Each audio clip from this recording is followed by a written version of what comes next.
Betting on sports can be hard, but hiring Morgan & Morgan is easy. Morgan & Morgan is America's largest injury firm. They have over 100 offices nationwide and more than 1,000 lawyers. Their fee is free until they win. Find out more information at forthepeople.com/bestbets or dial #law, that is #529 from your cell phone, and that is FOR, thepeople.com/bestbets. This is a paid advertisement. Hey,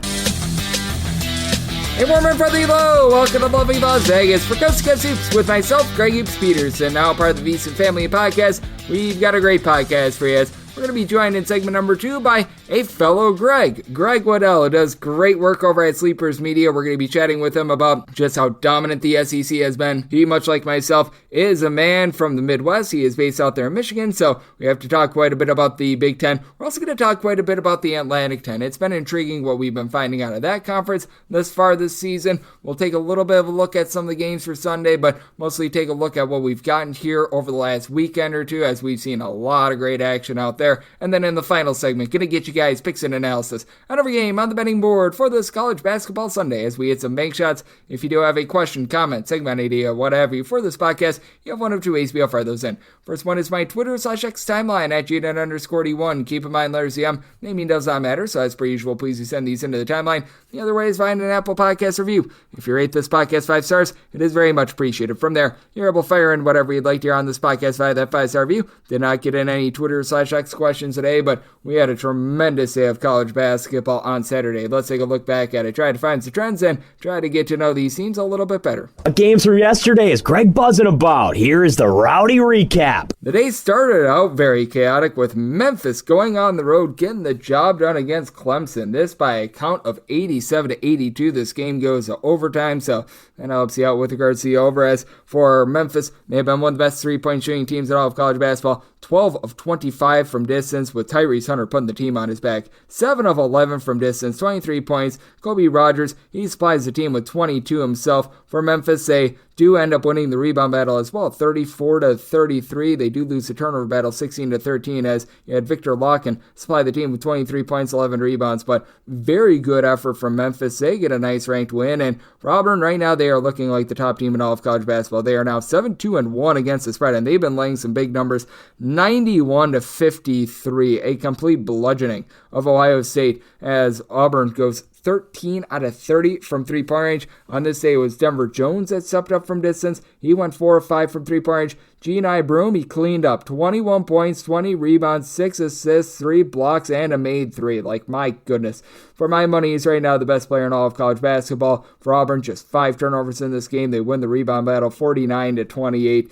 Yep, that was pretty dominant to say the least, and this was pretty rock solid as well. What we saw out of Wisconsin as they take down Butler out there in the state of Indiana by a count of 83-74. They put up to 83 points while going just 6 of 25 from 3. They go 25 of 27 at the free throw line. Butler went 22 of 32 at the free throw line. Big difference in the game for Wisconsin. Only 3 turnovers in this affair as well, so they did a nice job protecting the ball. Pierre Brooks, he puts in there for Butler 23 points, but for Wisconsin, balancing this one with Noah Winter, Stephen Kroll combined for 38 points, and every single one of the starters was able to reach double figures. So a nice rock solid win there. For Cincinnati, they do not get the cover against Xavier, but they do get the job done in the, I guess you call it, intra-city shootout. I forget what the exact name of it is, so I apologize to all of you out there in the great city of Cincinnati, but that said, this was a great rivalry, and it was Cincinnati getting the job done 68-65. For Xavier, they lose the turnover battle 14-10, and that was costly, as they actually won the rebound battle 37-36. They go 6 of 19 from 3, while Cincinnati was just 5 of 20 from the outside, but they did have a double-double this Cincinnati team did from Dylan Mitchell. 10 boards, 11 points, so that was able to power them. As Xavier, they were completely reliant upon Zach Freemantle to help do a little bit of everything in this one. 18 points, 7 boards, 4 assists, 3 steals, but in the end, Cincinnati does come away victorious. This team also came away victorious. A little bit more in the late slate, you saw Oklahoma take it to Oklahoma State by a count of 80-65. The dominance of the Big 12, it is very prevalent with having Oklahoma go 8 of 23 from three-point range, and for Oklahoma State, they lose that turnover battle 16-12, 20 points, 14 rebounds out of Sam Godwin to be able to get the job done, but not all the ranked teams got the job done. How about Dayton now being one of your best cover teams in all of college basketball? They're 8-2 against the spread.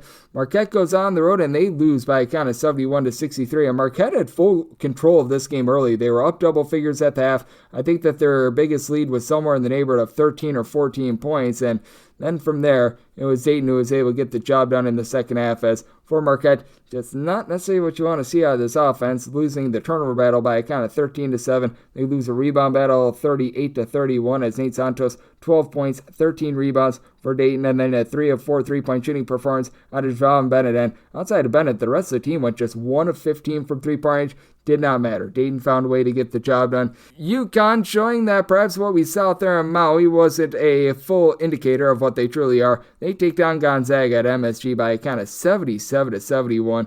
For UConn, they just go 5 of 24 from three-point range, but Liam McNeely, he was able to take over the game. 26 points, 8 boards, 4 assists. He had 2 of those made threes for UConn. So that's the team outside of them went 3 of 17 from three-point range. Meanwhile, for Gonzaga, they do go 6 of 16 from three-point range. K-Leaf Battle puts in 4 of those triples for 21 points. But Graham Ike, 3 points, 1 assist in 12 minutes. That was not great. And Brandon Huff, he had 8 points, 6 rebounds, but appears as though Graham Ike back in the doghouse of our good friend and Mark Few. And for Tennessee, they do get the job done on the road against Illinois. A lot of places close this as a 1.5-point line. They're now 8-2 against the spread. 66-64. Sloppy game for Tennessee, but a winning game for them. As for Illinois, they shoot 29.5% from the floor, 4 of 23 from three-point range, and Felix Aparo only plays 9 minutes in this game. I know that for Tennessee, there were a few guys that were sort of in and out of the fold for this one, and then you had Kasparis Jakanuskis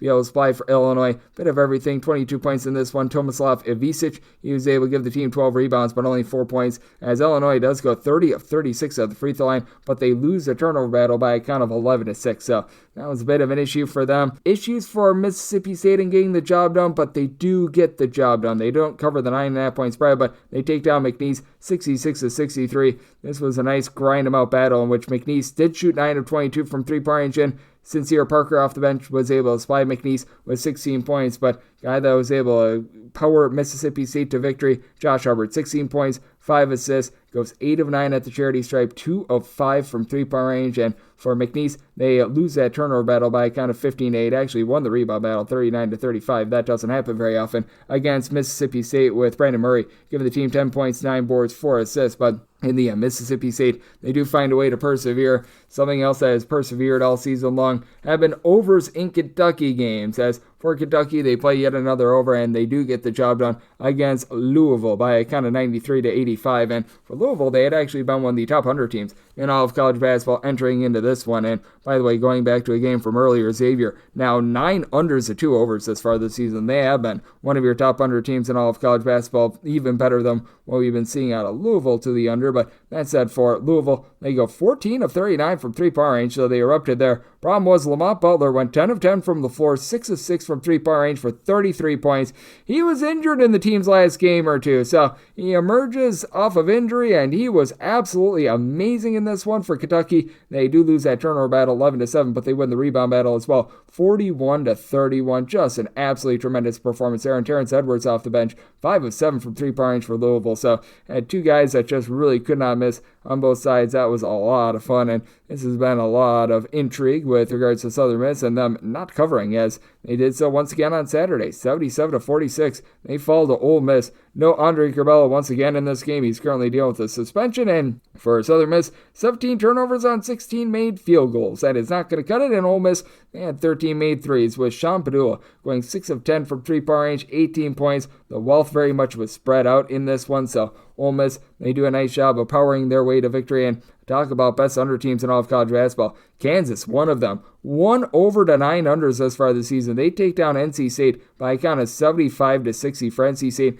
They do go 6 of 15 from three-point range. They only turned the ball over 8 times, but they slowed this game down to a crawl. Ben Middlebrooks, 14 points, 8 rebounds. For Kansas, your star was Hunter Dickinson, 21 points, 14 rebounds, 7 assists, while Zeke Mayo throws in there 26 points of his own, 5 of 9 from three-point range. So Kansas, they get the win on a lot of numbers. They were able to get the cover as well. And for UCLA, this has been a very intriguing start to the season as well for Arizona. It feels like they either put up 100 points or they put up less than 60. On this day, they put up less than 60. As for UCLA, they get the job done 57-54. For Arizona, 2 of 16 from three-point range, 22 turnovers and 19 made field goals. Not like UCLA did the world's greatest job of protecting the ball. 14 turnovers for them as well, but for UCLA, they had on their side Sky Clark, who was able to give the team 15 points, and Tyler Bilodeau. He showed up with 17 big ones in this one as well. Toby Awaka limited to just 12 minutes in this game as well, so he had a lot of fascination with regards to the rotations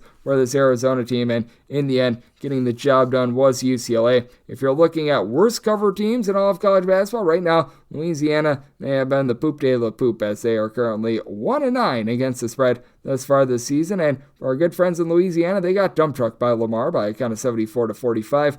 Not looking like it's going to be getting better anytime soon, so that's a little bit of a rough ordeal. You're not going to be finding any of the ranked teams that are in that regard, and Texas A&M, they certainly are not, as they get the job done against Purdue by a count of 70-66. For Texas A&M, they go 9 of 22 from three-point range, while Purdue, they did go 9 of 26 themselves, but for Purdue, they lose the rebound battle by a count of 34-23. That has been the hallmark of Texas A&M, and only one guy north of 4 rebounds in this game. Pharrell Payton off the bench, 16 points, 9 rebounds, so very much a by-committee effort there. Meanwhile, for Braden Smith, he did give the team 6 assists, 6 rebounds, 15 points, but 6 turnovers, and Trey Kaufman ran down low at 5 turnovers of his own. So that was very costly to this unit. If you're looking at your top cover teams in all of college basketball, right now, standing alone, the lone team that has failed to not cover a game this far this season, that would be Oregon State at 8-0 against the spread. They get it done at home against UC Irvine. Zod for a 67-55 win for the Beavs. And for UC Irvine, they do go 6-20 from three-point range, but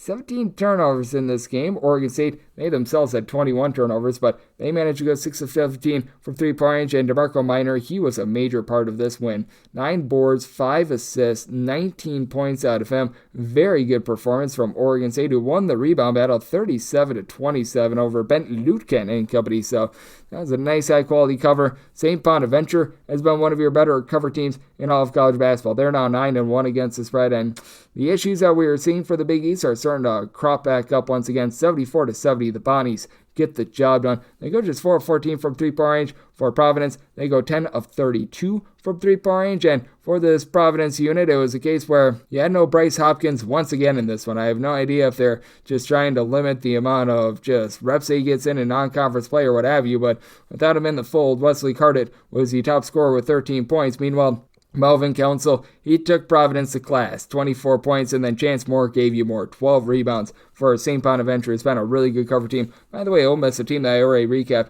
they are now 7-2-1 against the spread, so they themselves have been able to make you quite a bit of money this far this season. Elon has been 8-1 against the spread. They were not in action on Saturday against a D1 team. They played against Virginia Lynchburg. They won that game 114-52, and if you would have set your number at north of 60, they would have covered that game, but they have been a team of intrigue as well. This has also been very much a team of intrigue, though, as well. How about what we've been seeing out of Grambling this far this season? As Grambling, I know that they weren't in action on Saturday, but they have been a cover machine thus far this season. They are now 5-1 against the spread, so they're a team that I'm going to be keeping my eyes on. Another team to keep your eyes on in terms of being able to give you some covers and some good quality action. How about the fact that we've got Nevada checking in at 8-3 against the spread? They get the win. They get the cover on Saturday as they're able to take down Texas Southern by a count of 105-73. And boy, this has been a Texas Southern team that has been really struggling against the spread themselves. Right now for Texas Southern, they find themselves just 1-8 against the spread. But for Nevada, 18 out of 36 from three-point range with Xavier Dussel. 7 of 11 from three-point range. Always open to burying those triples. For Nevada, they win the rebound battle 34-25, so they've been an intriguing story. One of your worst teams against the spread has been South Florida. Very unfortunate situation. What's been happening with them, they have their coach passed just before the start of the season, and 88-67, they got lambasted by Utah State in this one, as Utah State has been a very rock-solid offense, and they go just 6 of 23 from three-point range, but won the turnover battle 22-11 in this one. So utter domination there. UNLV has been having a rough go of it against the spread as well. They get the win but don't cover against Pacific, this by a count of 72-65. For UNLV, they now find themselves with a 1-7-1 against the spread record. Julian Wishwain was able to help the team avoid the outright upset as he was able to supply the team with 20-plus points in this one. And it looked like UNLV had a chance to perhaps run and hide with this one, but just never truly happened, as Elias Rolfe was able to give this Pacific team 19 points to be able to cover that one. Another game of intrigue was that you had VCU be able to get the job done against Colorado State. Colorado State loses by a count of 76-68, and it's been a little bit of a rough year thus far for this Colorado State unit, as well as for VCU. They go 11 of 30 from three-point range, just 15 of 25 at the free throw line, but they won the turnover battle 15-9. They won the rebound battle 32-30 as well. Max Shulga, double-double, 20 points, 10 rebounds. I've been loving what I've been seeing out of him. And Joe Bamisile throws in their 25 points. The high-scoring game of the night was San Jose State against Cal Poly. This game goes to overtime after being tied 91 apiece, and then San Jose State, they win by a count of 107-100. It's for a San Jose State team that's not necessarily super-duper up-tempo, and in this one, you saw Cal Poly shoot 55% from the floor, 12 of 33 from three-point range, but they lost the turnover battle 18-14 as Day Hall, I've been waiting to emerge for San Jose State. We did 33 points and 11 rebounds. This was also a big one for the Mountain West. Boise State, they take down St. Mary's as a slight underdog, 67-65. For St. Mary's, they go 6 of 18 from three-point range. By the way, this game goes to overtime, and you still get the under, so love to see that. Omar Stanley, 13 points, 11 rebounds for Boise State, and Tyson Dagenhart, just one board, but he supplied the team with 19 points, had a few big buckets late in this game, so that was massive for them. Also pretty massive was that BYU was really able to hold down Wyoming 68-49, the final in that one, so that's another intriguing little result. Not often that you find North Carolina currently unranked, but they were able to do their part in trying to get back into the rankings. Currently at 6-4, not going to be happening for a few weeks, but 93-67. They do take down LaSalle's for UNC. 10 of 31 from three-point range, but off the bench, Cade Tyson, perhaps he's going to be getting more minutes. 23 points. He goes 5 of 10 from three-point range. Another whole-home performance from RJ Davis. 13 points, 5 assists, 2 of 6 from three-point range. Hasn't been bad, but you expect a little bit more from him, but for North Carolina, that was a very nice emergence for them, and that was a very nice way for them to be able to get the job done. If you're looking at some of your more intriguing teams in terms of totals, we have yet to see an over in a Wagner game thus far, and they played the slog of the day. They take down NJIT 50-43. Like, oy vey, if you sat through this game, I salute you. The game was 18-18 at the half for Wagner. They lose the turnover at 11-10, but they win the rebound battle 52-38. Like, there was just brick after brick after brick in this game. Both of these teams shoot below 29% from the floor. Just truly not one that we're going to be showing on children 20 years from now. So, here's how beautiful basketball was in 2024. Oakland is the only other team in all of college basketball that has yet to hit an over, by the way. Thus far this season, Austin Peay has actually been a really good under team as well. They have played just one over thus far this season, 65-60. Southern Illinois, they get the job done. They get a win and cover on the road as Ali Deba, 18 points, and Sal Witt is back for Austin Peay. That is big for them as he supplied the team with 25 points, 10 rebounds, and the rest of the team had 35 points. As for Austin Peay, they go just 19 of 48 from the floor, so relatively rough performance out of them, and that was one that did not get the job done for them. Furman has actually been a relatively good under team as well. They have played just 2 overs to 7 unders thus far this season, and for Furman, they get the job done outright against South Carolina State, but they don't cover that big number, 68-64 final in this one. So that was yet another under on their ledger, and another team has been very rock solid to the over. How about what we've been seeing thus far this season out of Tennessee State, as Tennessee State has played all but one of their games to the over thus far this season. They were in action against Johnson of Tennessee, so this one did not count to their ledger, but they won that game 89-58. In South Dakota, they are now 9-1 to the over, 89-66. They take down Western Illinois. This was a closing total that was right in that range. It was right around about a 153.5, so they just barely get there to the over on Belmont, a team that used to be out there in the Ohio Valley Conference. They played themselves yet another over as well, 93-86. They're able to take down the itsy bitsy Spiders of Richmond. So we've had a lot of intrigue in college basketball, and we had a lot of great action on Saturday. If you're taking a look at the trends that we are getting right now, overall for the season, the overs are in the lead on unders. 843 overs to 834 unders, so about a 50.3% hit rate to the over, and it's been a dog season. Dogs are hitting at 51.2%, 857, 818 with some pushes along the way against the spread, so hitting at about 51.2%, but we have seen favorites be able to rise up in the last 7 days. Last 7 days, favorites hitting at 53.5%, 98, 85, and 3 against the spread, while the overs are hitting at about 52.5%, 96 overs, and 86 under. So that's where we're seeing college basketball right now, and that's what we all got on Saturday. Now let's take a look at what we're getting nationwide, what we're getting the SEC, the Big Ten, and so much more with our good friend Greg Waddell, who does great work over at Sleepers Media. He joins me next right here on Coast to Coast with myself, Greg Peterson, now a part of the Decent Family Podcast.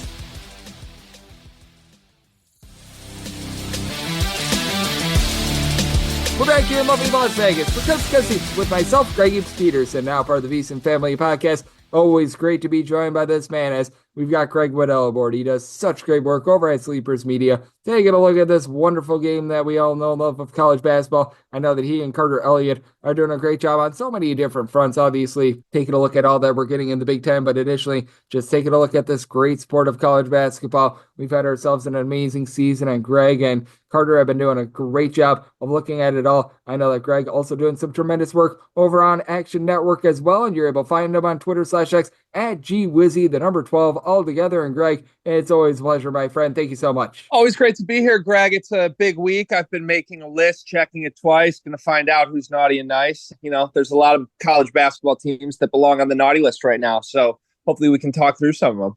Absolutely, and I will say this, the SEC probably not on the naughty list right now, unless if you're a fan of another team, because, man, they have been very, very good with regards to just top to bottom the entirety of the conference. And is this just the SEC's world that we're living in right now? Because it feels that way with the way that they have completely taken over college basketball this season. It absolutely is. The SEC has been dominant, and you know, looking back on it, maybe we shouldn't have been that surprised. I think it was billed as the SEC or the Big 12. I think there were more questions with some of the Big 12 teams than we wanted to admit. You always want to trust Bill Self, but a lot of new faces and kind of the same archetype type problems that they might have had at the end of last season. So, you know, flip over to the SEC. There's also a lot of new faces, a lot of new coaches in that conference, but you also have a lot of continuity. Tennessee and Rick Barnes have kind of been churning out elite defenses for 5 years running at this point, and Lanier was a perfect connect replacement. Auburn brought back the likely National Player of the Year right now. Alabama brought back a first-team All-American in Mark Sears, and they kind of had the best mix of players back mixed with players coming in, talent from the transfer portal. So, you know, it's a deep conference. It's also a top-heavy conference. I think there's 3, maybe 4 legitimate national championship contenders, depending on how you feel about Kentucky, and you could probably go 10 deep beyond those top 4 and feel like any given night they could beat anybody. Yep, absolutely. It has been incredible what we've been seeing out of the SEC, and we saw it on Saturday with Tennessee going on the road. It was a sloppy game against Illinois, but got the job done there. And I just take a look at the SEC, and I mean, am I off base by saying that 5 out of the top 10 teams in all of college basketball might be in the SEC right now? You know, I don't think you are. You can make that case. I also think part of this, if we're being honest, is that there's not a lot of guarantees outside of that conference right now. Like, I don't know. I don't want to say it, but it doesn't feel like anybody is that elite in the sport this year, other than maybe Auburn and maybe Tennessee and on the right night, Kentucky. So I am right there with you. Like, I'll jump on the bandwagon. If you're driving, Greg, I'll be in the passenger seat, and we can just bet on 4 SEC teams to make the Final Four this year. Yeah, I mean, it's been absolutely incredible what we've been seeing out of the SEC as well. But you do mention the fact that there are teams outside the SEC that are doing some good work as well. It's Greg Waddell, who does great work over at Sleepers Media. He's joining me right here on Coast to Coast Hoops. And when it comes to the Big Ten, it has been really intriguing what we've been seeing, because we came into the year thinking perhaps it might be Indiana that could be able to emerge for this conference. Purdue, they had a little bit of a letdown against Texas A&M, another SEC team that was able to get the job done against the Big Ten. But we've seen Wisconsin be a very pleasant surprise. Penn State, I love what I'm seeing out of them as well. What do you just make out of a Big Ten where I look at things and there have been a few nice surprises with Wisconsin, with Penn State. I'll even call UCLA a pretty nice surprise. And then we've got other teams that they just have not lived up to their billing, like Indiana thus far. Greg, do you like sloppy joes? Never necessarily been a fan, but I'm not going to turn one down. Yeah, I haven't been either. And that's what I think this conference is. I'll be honest with you. You know, everybody loves a good sandwich. I'm a sandwich connoisseur. I come from a family of sandwichmen, Greg. And for years, I've been raised eating sandwiches. Sandwiches are great because you stack them, right? Maybe there's a clear line of demarcation. Maybe there's some bread up top. And then you've got some meats, some cheeses, some condiments. That's how sandwiches should work. Sloppy Joes say, you know what? We're just going to throw that to the side. We're just going to destroy your traditional sandwich model. We're just going to pile a heaping pile of slop on a sandwich. And that's what the Big Ten is this year in basketball. It's a mess. I don't know that there's any difference between the best team and the 11th best team in the Big Ten. Maybe on one given night there is, but I think you can make an argument there's 0 top 20 teams in the sport in the Big Ten, no matter what the analytics say. It's not going to end the season with that because somebody's got to emerge and somebody's got to win some of these games. But the reality is my eyes tell me that there's probably 9 teams between 20 and 35 that belong in this conference. And I think it's just going to be a bloodbath by the time we really get into the thick of Big Ten play. Yep, absolutely. And we were talking about that going into the season as well. It felt like there wasn't that one dominant like Final Four contender out there in the Big Ten, but a lot of rock solid teams that will be fighting for like an 8 seed, a 9 seed in the NCAA tournament. So for lack of a better term, the Big Ten has been pretty much as we build it. Not necessarily a whole heck of a lot better, not necessarily a whole heck of a lot worse. You don't really have these complete toilet bowl teams other than, I'm sorry, but Washington just has not looked good to me at all. Minnesota's left a little bit of something to be desired, but has been a very interesting conference to say the least. And it's going to be interesting to watch this conference moving forward because you just mentioned it. There are some interesting teams. None of those teams are necessarily top flight teams, but that said, with a team like a Northwestern going up against Georgia Tech, Oregon is going to be going up against Stephen F. Austin. We have a few of these teams that are going to be going at it on Sunday. How big do you think it is for the Big Ten at this point to just avoid bad losses? Because while you'd love to see this team be able to get a marquee win, like Illinois had a golden opportunity against Tennessee, they let that go to the wayside. If the Big Ten could just take care of business and be able to take down these teams like they're supposed to on Sunday and moving forward, I think that'll be big for the conference because, as we alluded to with the SEC, they're the big bad wolf. And in terms of number 2 conference in all of college basketball, I think it's a very open debate at this point. Yeah, I think it is. I don't think the conference as a whole is in trouble in any way. I mean, the reality is this conference has a reputation as one of the best in the sport. And the fact that there's 18 teams in it that seemingly don't have much separation is going to work in its favor once conference games get here. And whoever, if you can go 10-10 in the Big Ten, I think there's a lot of people out there and probably analytics sites that will sort of reward that as an impressive accomplishment, when I think 10-10 in the Big Ten probably includes more quality wins than, not to throw targets at other conferences, but I think there's going to be a lot less quality win opportunities in the Big East right now than there is in the Big Ten. So I think they do just have to hold serve. But to your point, it would be nice to see them win a big one, win a few big ones, if we're being honest. And there were a couple of those opportunities that went by the wayside today, with Purdue losing to Texas A&M and Illinois losing to Tennessee. But I kind of think it really is the Big Ten showing who they are. I don't think Texas A&M is an elite team by any means. Tennessee absolutely looks like they are. And, those are games I expect the top teams in the Big Ten to lose right now.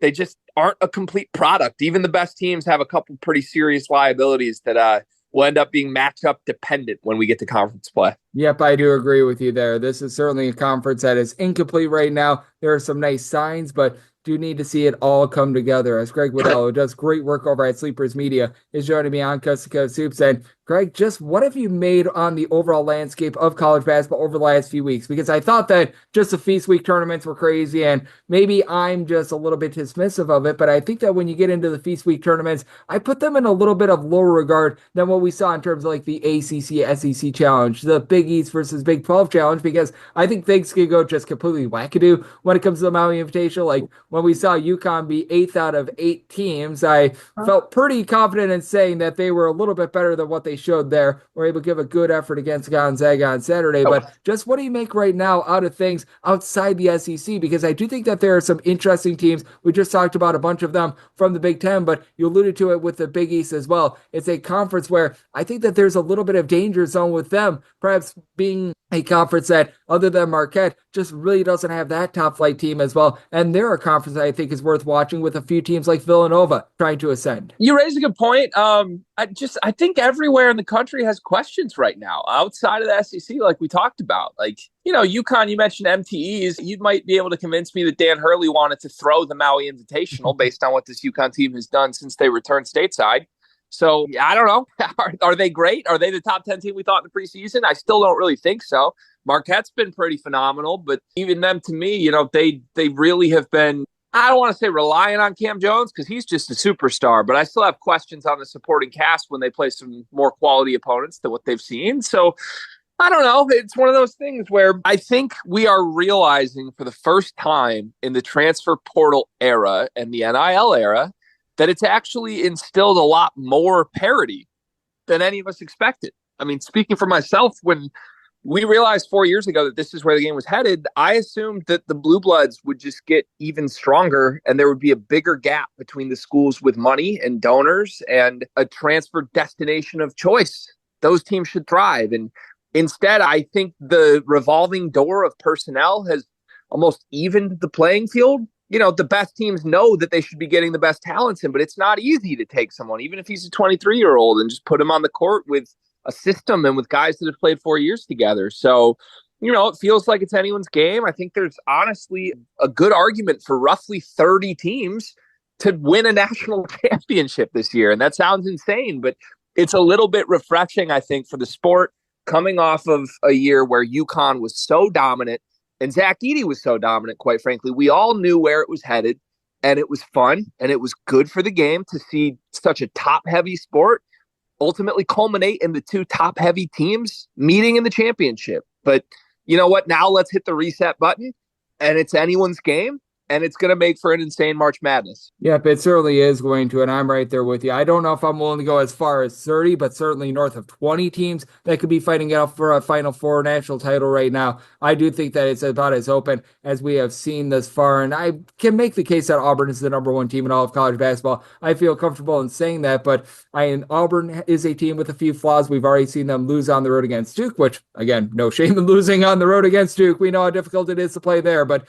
certainly I don't think that there is that dominant team in all of college basketball. And I do think that it is such a good point that you bring up in terms of just this being a revolving door in college basketball, just to trickle it down a little bit as well. How much do you make out of the fact that a lot of these perennial mid-majors this year just haven't looked so great? Like on Sunday, we're going to have a matchup between Colgate and Vermont, two teams that have really run their conferences over the last 8+ years, and both of these teams have looked very down. Like I was expecting a little bit more dominance from High Point in the non-conference portion of the season. They were a team that was billed as being that big team out there in the Big South. Grand Canyon has been a little bit of a letdown. I think that it trickles all the way down to the low/mid majors in terms of parity that we're seeing this year. Yeah, I think you're right. I think maybe conversely, I spoke about what parity has done at the high major level to the elite programs.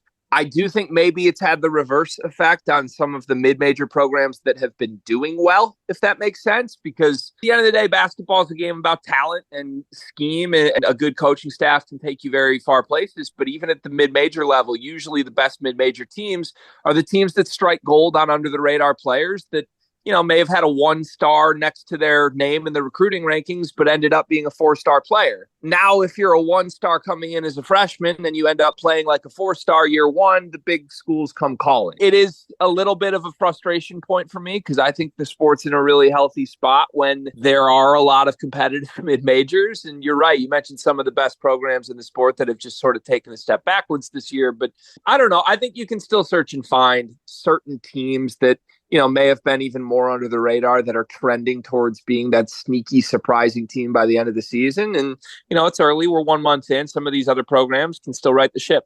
And you lead me right into it, Greg. I love how you do that. who are a few teams that you're looking at right now that maybe you had in a low regard coming into the season that have really caught you by surprise and you're starting to become bullish on them? Maybe not that you're saying that they could win a national title or something like that, but you just have liked what you've seen from them from the first month plus of the season. I'll give one shout to, it's a little bit of a homer pick for me if you've heard me talk on the Sleeper Show before, but I'm going to give a shout to Loyola Chicago because I just really love what I'm seeing from Drew Valentine's squad. I went to Gentile Arena maybe 2.5 weeks ago now. I saw them play Detroit Mercy, and they were very businesslike in a game that they knew they should win, but they're sitting here undefeated at this point in the season. They've got a guy in Miles Rubin that should be starting anywhere he wants in the country at center. I mean, for my money, he is the best rim protector in all of college basketball. I think he's a future NBA player. He's one of those guys, kind of like we mentioned, like maybe 3 stars next to his name in the recruiting service. He's been a 5-star ever since he showed up to Loyola 2 summers ago.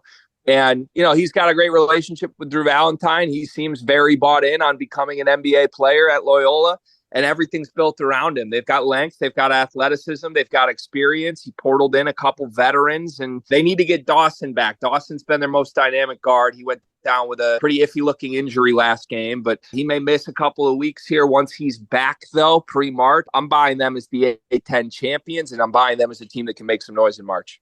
Yeah, and the Atlantic 10 just in general has been very intriguing because I like what I'm seeing out of VCU as well. It's been a little bit touch and go with regards to what we've been seeing out of some of the other teams in the conference. Certainly, the fall-off of Duquesne has not necessarily been so amazing, and we saw Dayton claw their way back in that game against Marquette yesterday as well. But I think that entire A10 might be one of the more fascinating conferences in all of college basketball because while the Big Ten, while the SEC gets all the attention, we've got a lot of solid teams out there in the Atlantic 10, including a St. Bonaventure team that, dare I say, they could be a team that fights for an at-large bid as well with their win over Providence. It feels like, you know, kind of much like the Big Ten. It feels like there's going to be a lot of varying results, right? Ultimately, I like the Bonnies, as you mentioned. I think there are a couple teams that maybe in the middle of the pack there could certainly compete with the big boys. To me, it's going to run through Dayton and Loyola, though, and I should probably give Dayton some props. I just called Loyola the A10 champions. I'm speaking that into existence. But, man, Dayton, out of everybody that went to Maui, I thought there was an argument they were the 3rd best team there. And they come away with a 1-2 record on that trip. They beat UConn as bad as anybody will beat UConn this year. That was no jokes. That was not the Colorado-Memphis UConn survived the final possession game. That was, we're going to dog walk you and beat you by 20. They've got shooting everywhere. I love their guard, 3-headed monster in the backcourt. And yeah, it is a very fun league, but ultimately I just think so highly of Dayton and Loyola. I think both those teams could end up top 30-ish teams in college basketball, and there's a little separation between them in the middle of the pack. Yeah, it's going to be a lot of fun what we see in the Atlantic 10 as well, because I'm really liking what I'm seeing out of a lot of these teams. I know that they took a pretty big loss on Saturday, but even LaSalle, the bottom of the conference, has made a rise up. St. Joe's has a win on the resume over Texas Tech on a neutral court as well. So we've really seen this conference be able to play quite well. UMass sort of letting down the conference, but a man that never lets us down. Shout out to Rhode Island as well. We'll give them some props. It's just like we always have to give you props as well, Greg. You did such an amazing job taking a look at this wonderful game that we all know love of college basketball. Do a great job holding it down in the Midwest along with our good friend Carter Elliott as well. So love the good people at home. Know it's all on tap for you and how people can follow along on social media and other platforms. Yeah, thanks, Greg. Always fun to be here at GWizzy12, where you can follow me, at Sleepers Media, where you can watch me and my band of hooligans talking college basketball every single day. We're doing previews and recaps for all the biggest games in college basketball 7 days a week. Sleepers podcast Monday through Friday, and really a bunch of other nonsensical things. Brian Ralph's doing his Ralph reports over on the channel in video form for the first time this year. So if you like entertainment, if you like laughing, if you like learning about college hoops, we like to be a place for you to come share in that experience with us. Absolutely. They do a great job over there at Sleepers Media. Some great knowledge to be had and also some great fun to be had. Taking a look at this wonderful game of college basketball. And every single time Greg joins me, lends such great insight. So big thanks, Greg Waddell, for joining me on Coast to Coast Hoops, now part of the VC Family Podcast. And coming next, it is that time of the podcast. They give you picks and analysis on every game on the betting board for this college basketball Sunday as we hit some bank shots.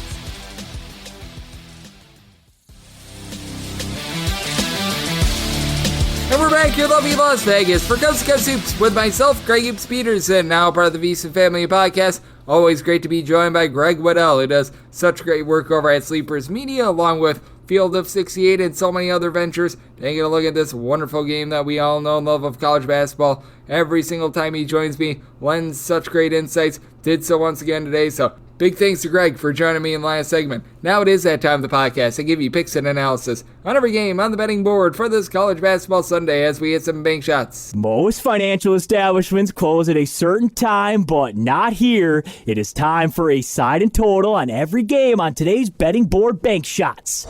Do note that as per usual, any changes that are made to these plays will be listed up on my Twitter/X feed at unit_D1. We are going to be going in the Las Vegas rotation order. This is where we go with the games from larger conferences first, and then the games that are going to be in the extra games board. The conferences that make the bottom of the, shall we say, rotation. That would be the Patriot League, the MEAC, the SWAC, the America East. The Atlantic Sun is in there, the Big South, the Southland Conference as well. I think that we have got them all. So, the Northeast Conference as well. I don't think I mentioned them. So, let's get things started with 7-13, 7-14 on the betting board. It is Temple, and we give our road to Lane Kiffin. Go Owls. They are going to be on the road against Hofstra. Hofstra does find themselves as 1 to 1.5 point underdogs. Total on this game is between a 140.5 to a 141. Did set by total of 137.5. I'm going to be willing to dive in on the under. I did set Temple as that 1.5 point favorite. Hofstra has been able to pull off some nice upsets this year, but they're starting to look a little bit, shall we say, less significant. The win against Seton Hall has been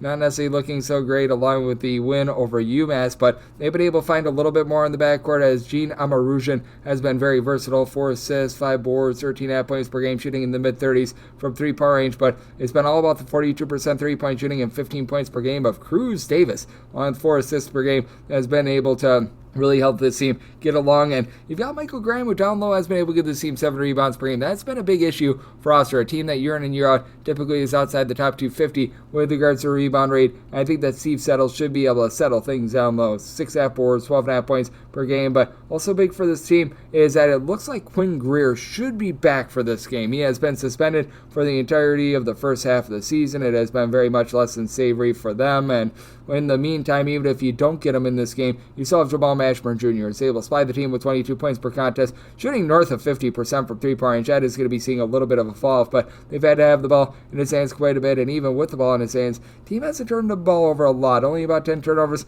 per contest. I was hoping for a little bit more out of Matteo Piccarelli, who last season, he was rock solid for this bunch. He was able to supply the team with 7 points per game. He was able to shoot about 36.5% from three-point range, averaging a nice whopping 1.1 points per contest, even with having the full one of your main guards, so that's not necessarily what you want to be seeing.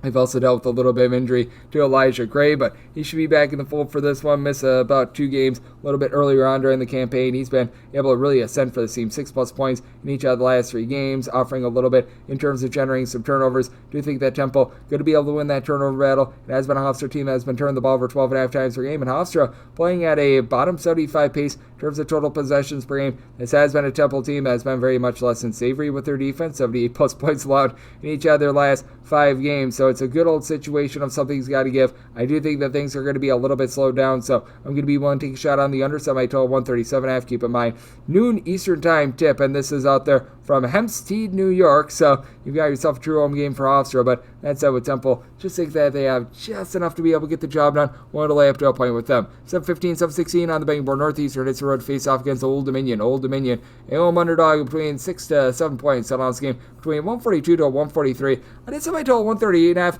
I'm going to be willing to take a shot on the under. This has been a Northeastern team that has been a top 75 team in all of college basketball in terms of points scored on a per possession basis, but I just don't know if Old Dominion is going to do their part with this total. They're outside the top 275 in terms of both points scored and points allowed on a per possession basis. They've actually been able to do an okay job of being able to rebound at home, but this all of a sudden is a Northeastern team that after the last few seasons, they were just a really inefficient defense that has been able to pick it up so much more on that front. With them playing at a little bit of a slower tempo, the fact that they are 62nd in the country in terms of points allowed on a per possession basis, and if you want to just take a look at the road numbers and the road numbers only, they're a top 25 team in terms of points allowed on a per possession basis. I think that that's going to take it to an Old Dominion team that they're going to need to get Sean Gordon going. He was able to put up double figures a season ago when he was over at Siena. Just has not really been able to find his footing with Old Dominion, but has anyone found their footing with Old Dominion? Devin Caesar has been able to give you 13.5 points per game, but For Old Dom, they're right now shooting 28.5% from three. They're a low-tempo team that's turned the ball over 14 times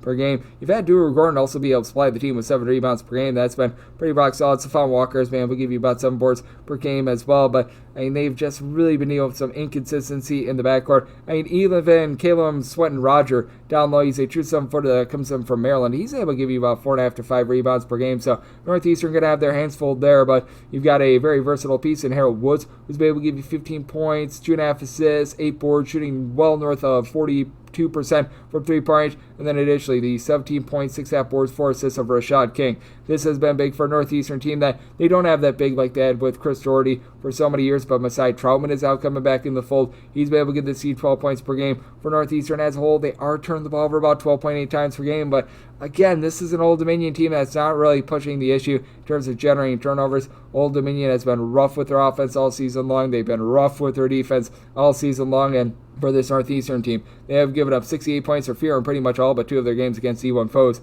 thus far this season. So, do you think that this total gets bogged down a little bit more? As a result, set my total 138.5 in on the under, and I'm willing to lay up to 8 points with Northeastern. 7-17, 7-18 on the betting board. It is Omaha on the road against Iowa State. Iowa State just find themselves as 34.5 to 35-point favorites, and your total on this game between 149 to 149.5. Set my line at 32. I'm going to be willing to take the points with Omaha. For Omaha, it's been a little bit less than savory for them over the last few weeks, but I do think that this is a line that's just starting to get a little bit ridiculous, and Iowa State, ridiculously, has actually been great with their offense this year as well. We always talk about the Iowa State defense always being in the top 25 in terms of points allowed on a per possession basis, generating those steals, but this team is pumping in there about 88 points per game, albeit some of it has been against lesser competition, but you've got 5 different guys who are giving you at least 11 points per game. Joshua Jefferson, Deshaun Jackson have both come in to really fortify the post. Both of these guys combined for about 13.5 boards, 22.5 points per game, so love what I'm seeing there. Milan Milosilovic shooting 46.5% from 3, and then the top scorer for the team actually typically comes in off the bench in Curtis Jones, who's been able to supply the team with 17 points per game. And we've seen all this with Taymon Lipsby not really being an offensive dynamo for this team. Last year he was giving the team double figures. This year he's shooting just 30% from 3. Still doing a nice job flowing good offense with about 4 assists per game, but he's been more of that defensive stopper, as he, along with Keyshawn Gilbert, have been able to combine for 4 steals per game. And for Omaha, what I think is going to be able to keep them lively, well, you've been able to get out Markel Sutton, 7.5 boards, 16.5 points per game. Like what I'm seeing there, I know that this guy was missing for a game or two, but Tony Osborne, he's been able to return, and he's given the team 11 points per contest. Wasn't necessarily himself in that loss against Northern Iowa, but that said, he still given the team 12 plus points in 4 of the last 5 games. For an Omaha team that shoots about 35% from 3-point range, they do turn the ball over a little bit more than what you'd like, as Lance Waddles has taken over the point guard role, as J.J. White was the main point guard for the team a few seasons ago. They've had him playing a little bit more off the ball this year. Both of these guys give between 8.5 to 9.5 points per game, but really other than Sutton, you don't necessarily get a ton down low on this Omaha team. Omaha certainly has been getting bludgeoned on the defensive side of things as well. They've been looking to slow things down, but still they give up 78 points a few nights ago to Northern Iowa, so they're sort of doing their trip of Iowa right now with this game as well. But I do think that the 35 has just gone a little bit too far, even though Omaha's outside the top 250 in terms of points allowed on a per possession basis. I think that they do just enough to hold in there. I do think that Iowa State is going to be showcasing that really nice defense as well. So I did set my total at 142. I am in on the under, and I'm going to be willing to take the 35 here with Nebraska Omaha. 719, 720 on the betting board. This is over at Pfizer Forum. That's where the Milwaukee Bucks play. It's Akron and Milwaukee. UW Milwaukee, a 1-point favorite. Total on this game between 154.5 to a 155. Set UW Milwaukee as a 1.5-point favorite. I am not willing to lay anything more than a 1, but I'm willing to lay the 1. I awarded just a little bit of home court advantage here for UW Milwaukee, which was just enough to put me on them in this one. And for Akron, all of a sudden they're playing up tempo. This is a team that's typically outside the top 250 in terms of total possessions per game, typically hanging their hat on defense. They're well outside the top 175 in terms of points allowed on a per possession basis. Now, they do have James Okonkwo down low, who's been rock solid, 8.5 points, 8.5 boards per contest. He's been able to give the team a block per game as well, but for Akron, this has been very much a team geared around their 3-point shooting. Each of their top 4 scorers shooting at least 37% from the outside. 3 of those guys shooting at least 42.5% from 3-point range, with the 12.5 points per game of one Nate Johnson leading the way for the team. But Isaiah Gary, who comes on over from Cornell, has been able to do a nice job, as well as he, along with also Johnson, who I mentioned before, and then the other Johnson and Tavari Johnson, they're all giving you at least 3.3 assists per game. So it's pretty much a trio of guys. They're able to dole it out. But you've got the best main facilitator on the side of UW Milwaukee. That'd be Themis Folks. 5 assists, 14.5 points per game, shooting 50% from 3. Again, that'll be going downward a little bit, but even with what you've been able to get out of Okonkwo down low, Michael Stillwell has been one of the best rebounders in all of college basketball. He's come in at 6'8". He's given the team 11.5 boards, 13.5 points per game. He's a top 5 player in all of college basketball. In terms of total rebounds, they've needed it because Eric Pratt, along with Faison Fields, two of the top returning scorers from a season ago. These two guys have been out of the fold for UW Milwaukee, but guys that you've been able to rely upon, Kentrell Polian, he's back from a season ago. He's shooting in the mid-30s from 3-point range. He's supplying the team with 13.5 points per game. And then additionally, A.J. McKee. He's been able to give you about 14.5 points per game. Not shooting it well from 3-point range, but he's been a part of the Bart Lundy system for quite a while. Began his career over at Queens NC. Milwaukee does need to turn the ball over a little bit less, 13.5 turnovers per game. Going up against an Akron team that's okay at generating turnovers, but have an Akron team that in their last 4 games against Division I foes have given up at least 72 points in every one of them. While UW Milwaukee's actually gotten after it defensively, 67 points or fewer allowed in 4 of their last 5 games. I do think that UW Milwaukee going to be able to hold up at the point of attack. I do think that with regards to rebound battles, Stillwell is going to be able to match up with Okonkwo, and that allows UW Milwaukee to get the job done. Set my line at 1.5. I'm willing to lay up to 1 with Milwaukee, and then made my total at 151.5, so I'm in on the under. 721, 722 on the betting board. Western Michigan is on the road against North Dakota State. The Bison of North Dakota State are at 7.5 point favorites. Total on this game is 144, and made my line 5. I'm going to be willing to take the points with Western Michigan. I fear a little bit of a letdown spot here for North Dakota State, and North Dakota State has been able to do a pretty rock-solid job of being able to guard the 3-point line. They're a top 100 team with that regard, but I do wonder how much of that is built a little bit on sand, as last year they were terrible at being able to guard the 3-point line, and now you've got Markai Strickland, who's really been able to step up for Western Michigan. He was a little bit of an afterthought coming into the season. He's now given the team 13-plus points in each out of the last 5 games, 5-plus rebounds in each out of the last 4, and it's generated 6 steals in the last 3 games as well. He is really emerging as a 6'6", little bit of a do-it-all guy for a Western Michigan team that they don't necessarily have that main facilitator. And for North Dakota State, it's interesting. Jackson Moni, who's saying 6'10", he's become essentially a point forward for them. He's shooting north of 44% from 3-point range, 18 points, 5.5 boards, 3.5 assists. It's just as if North Dakota State grows these guys on trees with all sorts of versatility. We remember how much Alabama wanted Grant Nelson and what he's been able to do. He's pretty much a second coming there. And then in the backcourt, you've been able to have a 17-point per game guy and Jakari White really be able to take hold of this offense, shooting 43% from 3-point range. And for North Dakota State as a whole, they are shooting 40.2% from 3-point range. I think that when it's all said and done, they're going to be a very good 3-point shooting team. I think that they land as being more of a 37 to 38% 3-point shooting team. I think that there's going to be a little bit of regression here, and we have seen this Western Michigan team have a little bit of struggle and strife with regards to their defense, but Owen Lobsinger does have some nice versatility as well. Saints right around about 6'8". He's been able to supply the team with a little bit over 7 boards per contest, thrown in there 12 points. He last year shot about 38% from 3, more on 29.5% this season, but still has pulled in their 5-plus boards in each of the last 5 games. The 3-point shooting is starting to come back around from Western Michigan. Has had a little bit of a tough time holding on to the ball with not necessarily having that main point guard, but it hasn't necessarily led to turnovers. So I do think that with Western Michigan, they're going to hold in there against the North Dakota State team that really doesn't force the issue with regards to turnovers. As a matter of fact, they're a bottom 25 team with regards to turnovers forced on a per possession basis, and I do think that they find a way to hold in there, and we are noticing this North Dakota State team playing much better with their defense as well. 70 points or fewer surrendered for their last 5 games. Western Michigan, not necessarily an up-tempo team, so I set my total 143 in on the under, and I'm going to be willing to take those points with Western Michigan. 723, 724 on the betting board. Illinois, Chicago, UIC is on the road against Little Rock. Little Rock is a 4 to 4.5 point favorite. Totals between 143 to 144, and should be without KK Robinson once again for Little Rock. He's their top scorer from a season ago that has yet to make his season debut. So I'm going to be willing to take the points with UIC, set them as a 2.5 point underdog. Now for UIC, the defense has been awful. They're outside the top 280 in terms of points allowed on a per possession basis, but what has been awesome for them has been the outside shooting. This team has a collective shooting 36.5% from 3-point range, and I think that there's a good chance that they win the battle down low. Sasa Sani, he comes over from Slovenia, 12 points, 10.5 rebounds. He's been able to pop a few threes recently as well. I believe that he's 2 of 3 from 3 3-point range this far this season. So do like to see that, but the guy has been a complete dominator down low. He has given the team a combined 29 rebounds and 20 points in the last 2 games, and then you're able to pair that up with Ahmad Henderson being able to give you 3+ assists, double-figure amount of points. Javon Jackson, 4 assists, 2 steals, 12 points per contest. As with UIC, they don't do a lot great with regards to their defense, but they are able to generate some turnovers. This is a Little Rock team that they themselves have been opportunistic in that way, and this is a UIC team that has turned the ball over about 14 times per contest, but Little Rock turned the ball over 15 times per game. So I do think that this is going to be a very up and down game. I think that both of these teams are going to turn the ball over a lot. That'll lead to fast break buckets on the other side. For Little Rock, they have been dealing with quite a few injuries of their own. Jordan Jefferson, who's been a mainstay for this team in the backcourt for quite a while, he's been missing the last few games. You've got Trayvon Jackson, who's only been able to play in 2 games this far this season, was able to erupt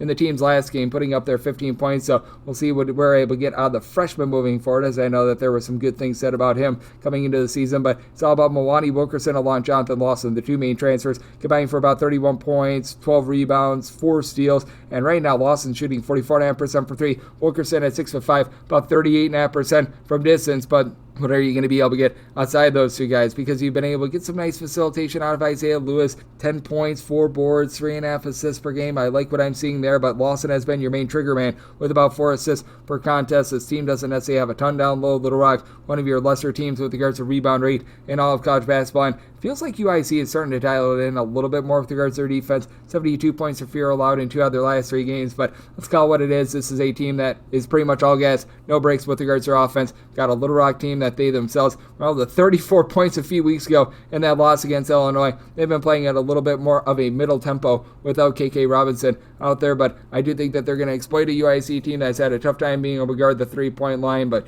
with Little Rock, even though they do a great job of being able to guard the arc, I think that Sasasini is going to be able to own things down low. This is a Little Rock team that, in terms of points allowed on a per possession basis, they have been able to ascend up to about 100th in terms of points allowed on a per possession basis, but I do think that UIC going to be able to find some open looks from 3-point range, bury them to hold in this game, and I do think that this turns a little bit more up and down. A semi-total at a 150.5. I'm in on the over, and I'm going to be willing to take those points with UIC. 725, 726 on the betting board. Fort Wayne IPFW is on the road against Eastern Michigan. Eastern Michigan is a underdog of 5 to 5.5 points. So this game between 147 to 147.5. Maybe a total of 151.5. I'm in on the over. This is a Little Rock team that is very much looking to push quite a bit of tempo, and for Eastern Michigan, all of a sudden they've got a little bit of scoring in their backcourt, as Jalen Terry over the last 2 years has been able to shoot north of 40% from 3-point range. He comes in from DePaul, and he's been a nice double-figure scorer for this unit. And after it was a little bit touch and go for him to start the season, Deshaun Nelson, who's got 6'8" size and versatility, has been able to do a nice job of supplying just a little bit of everything for the team. 5 boards, a steal and a half, 13 points per game. Not necessarily lighting it up from 3-point range, but Terry, along with Christian Henry, they're combined shoot about 39.5% per 3, and Henry has been able to give you 15 points per game as well. Now it's a top-heavy team. The 3 guys I listed, along with Jalen Billingsley, who's able to give you 11.5 points per game. Really, outside that, you've got nobody else that gives you north of 7 points per contest. You're hoping that Yusef Jihad, who's been able to give you 5 points per game, is able to get back to that form that we saw last year, where he was shooting 38% from 3. He was giving the team more around about 7 points per contest, but he has been very limited in his gameplay over the last few contests, so that's going to be interesting to see. Meanwhile, Jalen Jackson on the flip side for Fort Wayne, he has been rock solid in that backcourt. 3 assists, 19 points per game. It's a Fort Wayne team that they only turn the ball over 9.5 times per game. They were last year a top 50 team in terms of turnovers forced on a per possession basis, and for Fort Wayne, we have seen that defense crater quite a bit this year. They're still generating turnovers, but if they don't get a turnover, they allow you a wide open look from 3-point range. You're about 255th in the country in terms of opponents' 3-point shooting percentage, and they've been struggling on the glass a little bit more as well, even though Eric Mulder has been good down low. He's able to give you 7.5 boards. He's able to do a nice job giving you a steal per game as well, so a little bit of versatility there. But for Eastern Michigan, outside of Jalen Billingsley, you're not necessarily getting a ton on the glass as well. It's an Eastern Michigan team that's currently 315th in all of college basketball with regards to rebound rate. Should be a lot of second and third chances for both of these teams. In the end, though, I do think that with Fort Wayne doing a better job of being able to take care of the ball and just having the depth that they've got in the backcourt. Quentin Morton Robinson has been a nice glue guy, giving you a steal and a half, 3.5 assists per game. Rashid Bello, he just stuffs the stat sheet, steal and a half, 4 assists, 15 points per game, shooting 40% from three-point range, and then 39.5% three-point shooting with 10.5 points per game out of Corey Hadnot. I just think that it's a little bit too much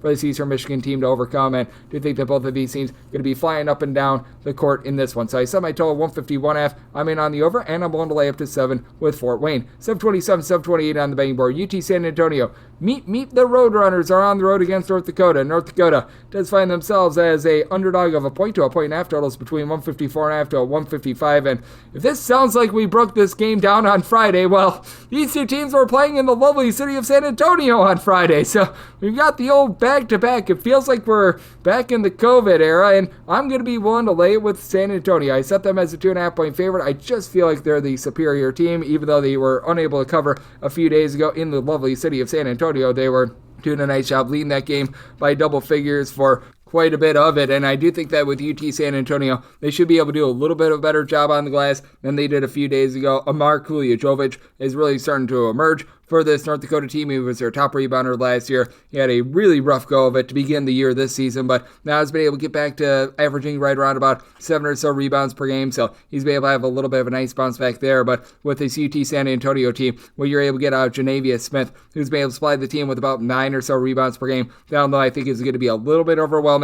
You saw in that game a few days ago as well, North Dakota 15 out of 30 at the free throw line, and outside of Trayshawn Eaglestaff, who's been able to supply the team with 18 points per game, you don't necessarily have that reliable scorer, and you don't have that reliable facilitator, which I think is even bigger for North Dakota. You don't have a single guy on the roster that's giving you north of 2 assists per game with Eaglestaff being that main facilitator. Team has been turning the ball over right around about 13 times per contest. Eli King, who came in from Iowa State, has only been able to give the team about 6 to 7 points per contest, and Primo Spears in that game for UTSA, who's right now one of the top scorers in all of college basketball. He's averaging 23.7 points per contest. He's been rock solid, and we're still waiting for Damari Monsanto to come into his own. He went 4 of 9 from three-point range in that game a few seasons ago when he was at Wake Forest. He was one of the just top overall scorers in all of college basketball with regards to sharp shooting from three-point range. Raquan Horton is able to give you quite a bit down low as well, so I do think that UT San Antonio, after they lost the offensive rebound battle 23-8 a few days ago against North Dakota, they're going to be able to get that all straightened out. It is a UTSA team as well outside the top 200 in terms of points allowed on a per possession basis. This North Dakota team is as well. North Dakota not necessarily looking to push a bunch of tempo. You do have a UTSA team that certainly is looking to play a little bit more up tempo, so makes it very interesting. I feel like the 156 total points that we saw in the previous game, very much what we should be getting here. I saw my total at 156.5.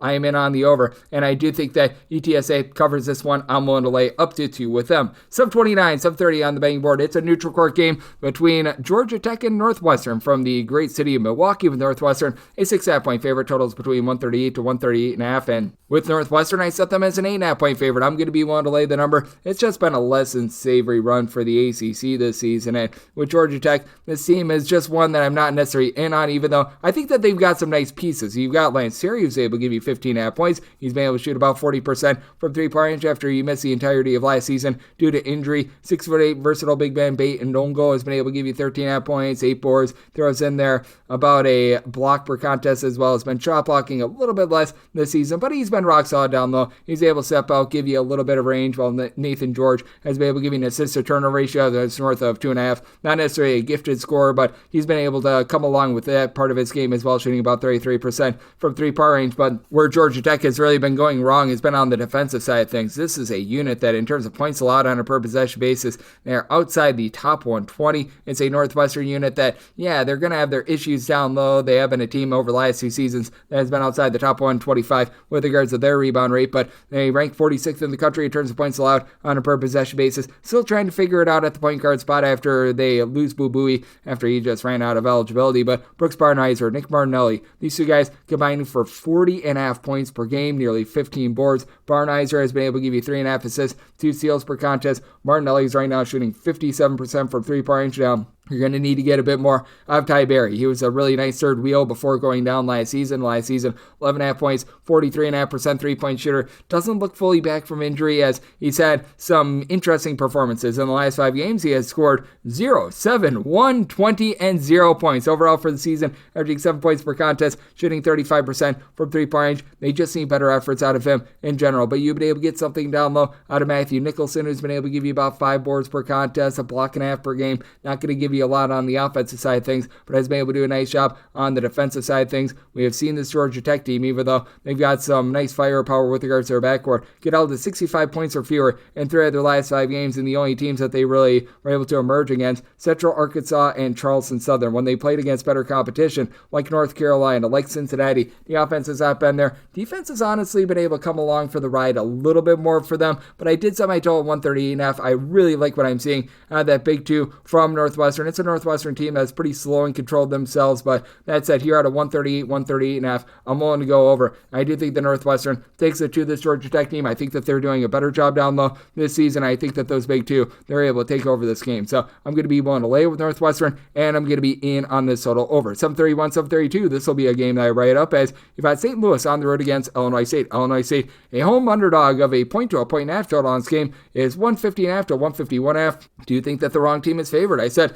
Illinois State as a 2.5 point favorite. I'm going to be willing to take them outright on the money line with this Illinois State unit. They've been able to really improve that 3-point shooting. Last year, they were shooting 28.8% from 3-point range. This season, they have been able to shoot a little bit north of 38% from 3-point range, and a big reason why has been Johnny Kinzinger, who's come in. He's given the team 14 points per contest. He was really their top scorer from 3-point range a season ago, and he's been able to ascend off of that this season. And additionally, you've been able to have this team just maintain a lot of that, shall we say, ability to dole out the ball that they had a season ago. Because last year with Illinois State, they actually ran some good, clean offense. They just couldn't put the ball in the basket, and Dalton Banks has been able to build off of that. He's been able to give the team right around 4.5 assists, 11 points, 5 rebounds per game, has been all sorts of versatile. And down low, even though they don't necessarily have that one guy that's going to be able to match up ideally with Robbie Avila, you've gotten a good effort thus far out of Chase Walker, who's been able to supply the team with 6.5 boards, 14 points per game. Doesn't pop off and shoot a bunch from 3-point range, but he's shown that he does have the range to be able to shoot from 3-point range if absolutely needed. Landon Wolf has been shooting 44% from 3-point range. He's been a big-time add for the team coming in from the OVC. And then on the flip side, you do have a St. Louis team that is ranking outside the top 200 in terms of ball security. They've been turning the ball over just a little bit more than what you'd like to see thus far this season, and I do think that that's going to be an issue for them. As you can tell that under Josh Schertz, this offense is going to be able to come along for the ride, but for Robbie Avila and just the moving pieces in general, it's been rough because he's been going through injury, and you can tell with Avila, he's just turning the ball over a little bit too much. He had 1.8 turnovers per game last season over at Indiana State. He's had nearly 3 turnovers per game thus far this season. Like, he's still shooting 39% from 3. He's still giving you 16.5 points, throwing in there about 6 or so rebounds per game, but he just has been a little bit less efficient than he has been in past years, and that's right now what is really derailing this St. Louis team. As you've also got out there in the backcourt Gibson Jimerson, who's giving you 19 points per game, shooting 41% from 3-point range. Isaac Swope, who comes on over from Indiana State as well, 17.5 points per game, but it is also a little bit of a top-heavy team. Kalu Anya has been able to give you about 10.5 rebounds per game, but outside of your main starting 5, you need these guys like Larry Hughes Jr., Amari McCautry, guys like this, to be able to give you a little bit more, and they just haven't necessarily gotten a lot of that. I do think that Illinois State, their overall depth, going to be able to take hold in this game. They're playing a little bit more crisp with regards to the way that they are taking care of the ball as well, and I think that that is going to be the difference maker in this game. I do like Illinois State outright on the money line. Did set them as the favorite of 2.5 points, and with regards to the total, set mine at a 154.5. The pair of teams are well outside the top 200 in terms of points allowed on a per possession basis, so going over, and I do like Illinois State on the money line. 633, 634 on the betting board. Cal State Fullerton is going to be playing us at Denver. Denver, a underdog of 3 points. Total setting between 137.5 to a 138, and I think a lot of people might think that I'm crazy, but I've got Denver as a road favorite. I set them as a 2.5 point favorite. I like them outright on the money line. For Cal State Fullerton, someone needs to tell me what this team is doing. I mean, not good. Like, forget good. What they're doing halfway decent right now, because this Cal State Fullerton, 286th in the country in terms of points allowed on a per possession basis. They're well outside the top 275 in terms of points scored on a per possession basis. You don't have that go-to score. You really don't have anything with regards to facilitation with this team. As a matter of fact, they don't have a single guy in the roster right now that's giving you north of 1.5 assists per game. John Mikey Squire, who is one of your main low post players, 9.5 points, 3.5 boards, 1.5 assists per game. Right now, he's leading the way for this team. Donovan Ode, he's been able to give you about 11 points per contest, but his team as a whole is shooting 25.5% from three. I think that should be going a little bit northward, but I'm really failing to find any sort of redeeming qualities whatsoever with this bunch, and I wish I could call it anything else, but that's where I'm at. And this Denver team, they're year in and year out well outside the top 250 in terms of points allowed on a per possession basis. Their offenses went into a little bit of a free fall as well, but at the very least, I can feel good about what you're able to get out of DeAndre Craig, who gives you 3.5 assists, 12.5 points per game, an actual main facilitator for the team, shooting 39.5% from three-point range. Nick Shumboyo, he's been able to give you 14 points, 4.5 boards. He's been able to pop it at about 38% from three-point range, coming up from the junior college ranks. They've been without Isaiah Carr, true 7-footer who had been pulling in for the team right around about 5 rebounds per game. I think that he's going to be out for quite some time, but that said, he's still been able to get a little bit of something out of Pedro Lopez Vicente, who's been able to give you some points, 4 boards, shoots in the mid-30s from three-point range. It's a Denver team that leaves a lot to be desired with regards to their perimeter defense. They're turning the ball over 12.5 times per game, but it's a lot cleaner than what we're seeing out of this Cal State Fullerton team. It's a Fullerton unit that just has not been able to get a lot going. Even in their game against the non-Division I team, La Sierra, they scored 61 points in that game. They have scored now 61 points or fewer in 3 out of their last 4 games. It has been deplorable for them. The Denver defense has been a mess all season long as well, so it's a good old situation of something's got to give. I did set my total at a 138.5. I do think that this is going to be close enough for some late game felling to be able to get you over, and I think that Denver gets the job done. I like Denver outright on the money line in this spot, and I'm going to be taking a look at this total over as well. 735, 736 on the betting board. UAB is going to be playing against Arkansas State. Arkansas State does find themselves as 3 to 3.5 point underdogs. It's all this game between 159 to 159.5. I said Arkansas State is 2.5 point underdogs. I'm going to be willing to take the points with Arkansas State. This is a team that's playing very up and down with regards to their tempo, but the defense is a whole heck of a lot better this year than it was a season ago. Not to say that it's amazing, but 66th in the country in terms of points allowed on a per possession basis. Nothing to sneeze at, and it's not like this UAB team has been some sort of a blazer with regards to the way that they've been blazing the nets in terms of their three-point shooting, as this is a team that as a whole is shooting less than 33% from the outside now. What UAB has done a good job of over the last few seasons has been hitting the boards, as Yaxel Lendeborg, once again, doing an amazing job. 17 points, 10 boards, a steal and a half, a block and a half per contest. He's shooting 40% from 3, but I mean, right now he's the team's best three-point shooter. Nobody else that averages more than 2 points per game is shooting above 33.3% from three-point range. We've seen, don't call his name, Alejandro Vasquez really regress. He's shooting 23% from the outside, 10 points per contest. You've been able to get about 7 boards, a steal, and 11 points per game out of Christian Coleman, but other than Coleman and Lendeborg, you really don't have a whole heck of a lot else in terms of being able to guard the post. Bradley Iwazairo has been able to give you about 5.5 or so rebounds per game, but UAB is outside the top 200 in terms of points allowed on a per possession basis, and we saw with Arkansas State last year, they were a top 5 team in the country in terms of points scored on a per possession basis at home, on the road, well outside the top 125, and they themselves are shooting about 30% from three-point range, but Taryn Todd has done a nice job doling out some clean offense, 14.5 points, 5 boards, 3 assists per contest. Darian Ford is able to throw in there about 10 points per game. He's been a little bit in and out of the fold, as both of these Fords have actually missed a game or two thus far this season, but I do like what I've been seeing out of Joseph Pignon. He comes over from Arkansas, where he was just glued to the bench the last few seasons, 9.5 points. He's been their main three-point shooter at about 40% from distance, and I do think that Arkansas State going to be able to match up down low. The Ole Miss transfer in Rashad Marshall has been able to give you 7 rebounds per game. Like what I'm seeing out of this Arkansas State team. They're battle-tested. They've been rock solid on the road thus far this season, and I think that this total is just too high. I recognize that Arkansas State has been a pretty up-tempo team, but neither of these teams are really knocking down their threes.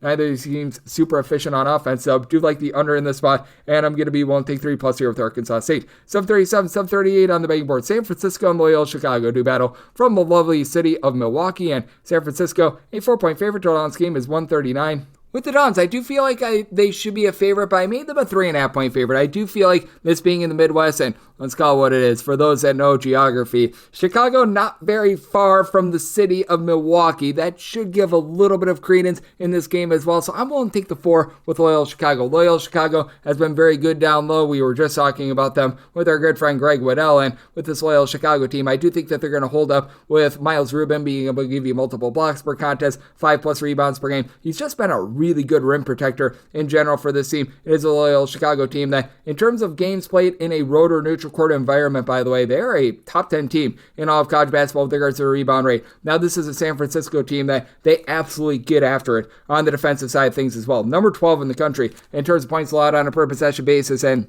right now, I do think that they've got the better backcourt in this game. You've had Marcus Williams be able to supply the team with 14 plus points per contest. But on top of that, the overall three-point shooting that you've gotten out of Blake Thomas, 17 points, 2.5 assists. He's been able to do a nice job there. He's seen his three-point shooting percentage fall off a little bit from where it was a season ago. Last year at 40% for three, closer to about 31% this season. But I do think that's going to rebound a little bit more as San Francisco has been able to put together what they have while turning the ball over about 13.5 times per contest. That's a little bit of a concern, but the overall versatility that you're getting out of Tyrone Riley, I think, is going to take it out of this Loyola Chicago team a little bit. He's shooting closer to 40% from three, 5.5 boards, 11.5 points per game. It's a little bit of a top-heavy San Francisco team, but Carlton Lingard starting to come along for the ride down low. He's able to give you some versatility at 7 feet tall. Meanwhile, Des Watson for Loyola Chicago, he's been able to supply the team with about 12 points per contest. From three-point range, Loyola Chicago as a whole, they're shooting to about 36% from three-point range. Now, Jaden Dawson is dealing with a little bit of an injury. He played just 1 minute in that game against Florida and then missed the rest of it, and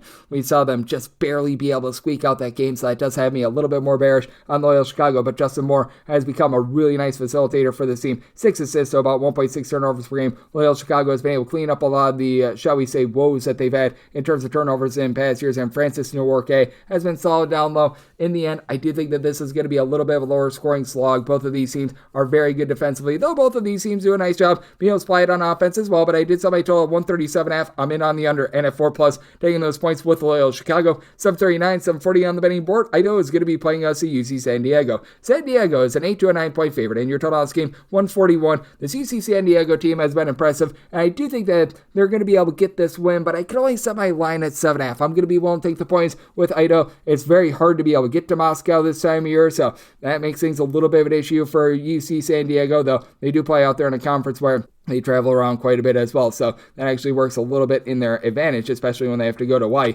That said, with this Idaho team, they've been looking a little bit better defensively than what we've seen in past years. Idaho is always a team that's outside the top 225 in terms of points allowed on a per-possession basis, but at the very least, they're giving you a little bit more of a heartbeat, giving up 68 points or fewer in 2 of their last 4 games. It's an Idaho team that has been able to do quite a bit of a good job down low with Julius Mims coming back, give the team 6 boards, double-figure amount of points per game. Tyrese Muris, he stands right around 6'8", so would like to see a little bit more than 2.5 rebounds per game, but he's popping it at 40% from three-point range. With Idaho, they do turn the ball over 13 times per contest, but they do shoot 36% from three-point range. They've been able to find a nice, shall we say, steadying scorer in the backcourt as well. Christian Gonzalez, not necessarily going to be a main facilitator or anything like that, but shoots 35% from three-point range, has been pretty consistent with 12 plus points in 3 of the last 4 games, something that this team has been lacking for quite a while. So like the way that this Idaho team is trending. And then you got Anayawana Tiat Jones for UC San Diego, who's been absolutely incredible. 16.5 points, 3 assists. He's able to give you some nice versatility, and I was talking about the turnover woes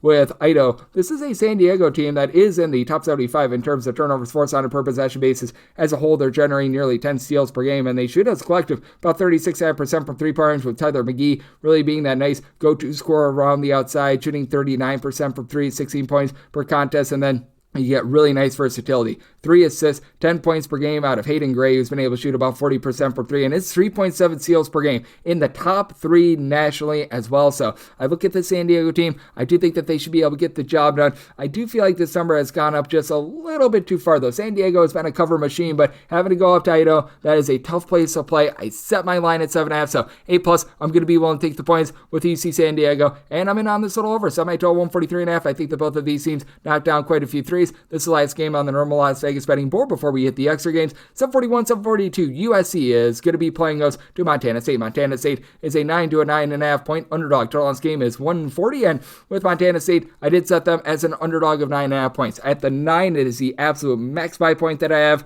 on USC, but I'm going to be willing to lay it. With this USC unit, it's been very touch and go for them, and they're going to need to do a better job down low, but it's not like they're facing off against some sort of a Montana State team that has been menaces on the glass or anything like that. You've had Max Egbong-Polo, who actually began his career at USC. He's been able to supply the team with 12.5 points, 5 boards, shooting in the high 30s from three-point range, while Brandon Garaki, he's saying 6'7"-ish, but he only gives you about 3 boards per contest. He is shooting, though, 45% from three-point range. It's a Montana State team that they very much live and die by the three ball. They're shooting about 37% from the outside, but they do leave a little bit of something to be desired on the defensive side of things as well as USC. I mean, it's been touch and go for them. They're about 153rd in the country in terms of points allowed on a per possession basis, but you got a Montana State team that they are hovering right around about 143rd themselves. Both of these teams have been a little bit lackadaisical in terms of being able to get themselves second chance opportunities, as well as Montana State over the last 2 years has been one of the worst rebound rate teams in all of college basketball on the offensive glass. Meanwhile, St. Thomas, all sorts of versatility for this USC team. 8.5 points, 5.5 boards, 4.5 assists per game for a USC team that keeps things relatively clean. They only turn the ball over about 11 times per contest.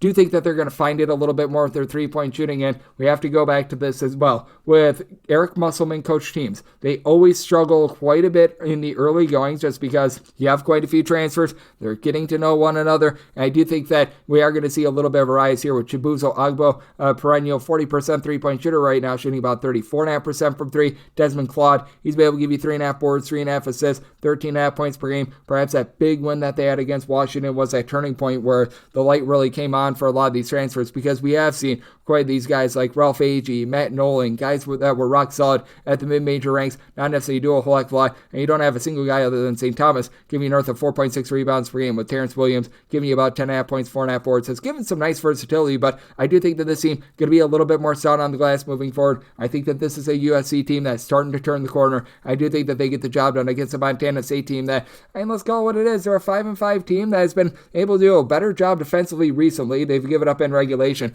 fewer than 70 points in each of their last 5 games, but I do think that USC is going to be able to find their three-point shooting touch in this one. I do think that USC is going to be able to find it down low as well, so I'm willing to lay the number with USC, and I'm going to be in on the over, set my total at a 141.5. Now we hit the extra games. The normal betting board picks are complete, but there are some extra games today, so we go into the bonus. 306-623, 306-624. It is Navy on the road against Virginia Tech, and Virginia Tech does find themselves as a 13.5 point favorite. Total on this game is 141.5. Semi line at 11.5. I'm going to be willing to take the points with Navy. Navy has been a little bit of an all over the place team that has done a relatively solid job of being able to generate turnovers, and they're 253rd in the country in terms of points allowed on a per possession basis. But what I think is very interesting is that if you look at their road numbers and their road numbers only, they're a top 125 team in terms of points allowed on a per possession basis. So they have played a whole heck of a lot better when they've been on the road rather than at home. And what has been the main kryptonite of this Virginia Tech team has been an inability to be able to take care of the ball. They are turning the ball over north of 15 times per contest. As a matter of fact, in terms of turnovers on a per possession basis, 342nd in all of college basketball. They've been able to do a nice job down low. I like what I'm seeing out of Toby Lual, who's been able to give you 12 plus points, 6 plus rebounds per game. That's going to take it out of this Navy team a little bit. But Don Draper is able to give you 6 plus rebounds per game. He's been rock solid and able to generate north of a steal per game at right around 6'7", 6'8",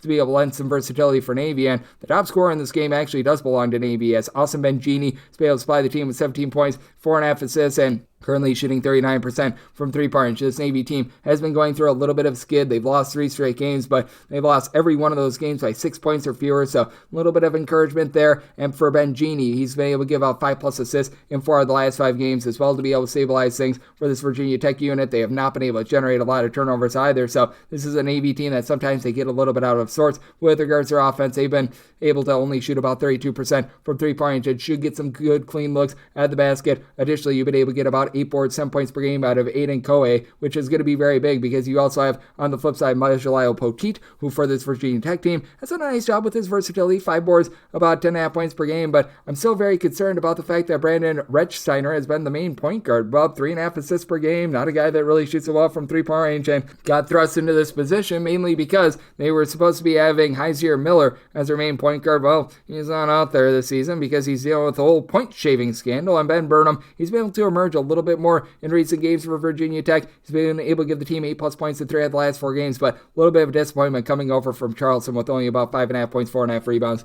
per game. So I'm going to be willing to take the points with Navy. Both of these teams not really playing super up tempo, and I think that Virginia Tech sloppiness costs you an over in this game as well. It did set my total at a 135.5 in on the under, and I'm going to be willing to take those points with Navy. 306-625, 306-626. East Texas A&M is playing out to South Alabama. South Alabama is an 8.5 point road favorite. Total on this game 134.5. Semi line at 10.5. I'm going to be willing to lay with South Alabama. just have so many warts when it comes to this East Texas A&M team. For them, just taking care of the ball has been an issue. 361st out of 364 teams in terms of total possessions that end in a turnover, and at home that goes up to 362nd. So all the worst. You've just not been able to get a lot out of the front court for this team as well. You don't have a single guy in the roster that's giving you north of 6 rebounds per game, and I thought that they were going to be able to ascend a little bit more with that regard as well, because they brought in a few nice players via the transfer portal, the main one being Josh Taylor, who was a starter over at East Tennessee State 2 seasons ago. He's been able to supply the team with only about 6 points, 5 rebounds per game, so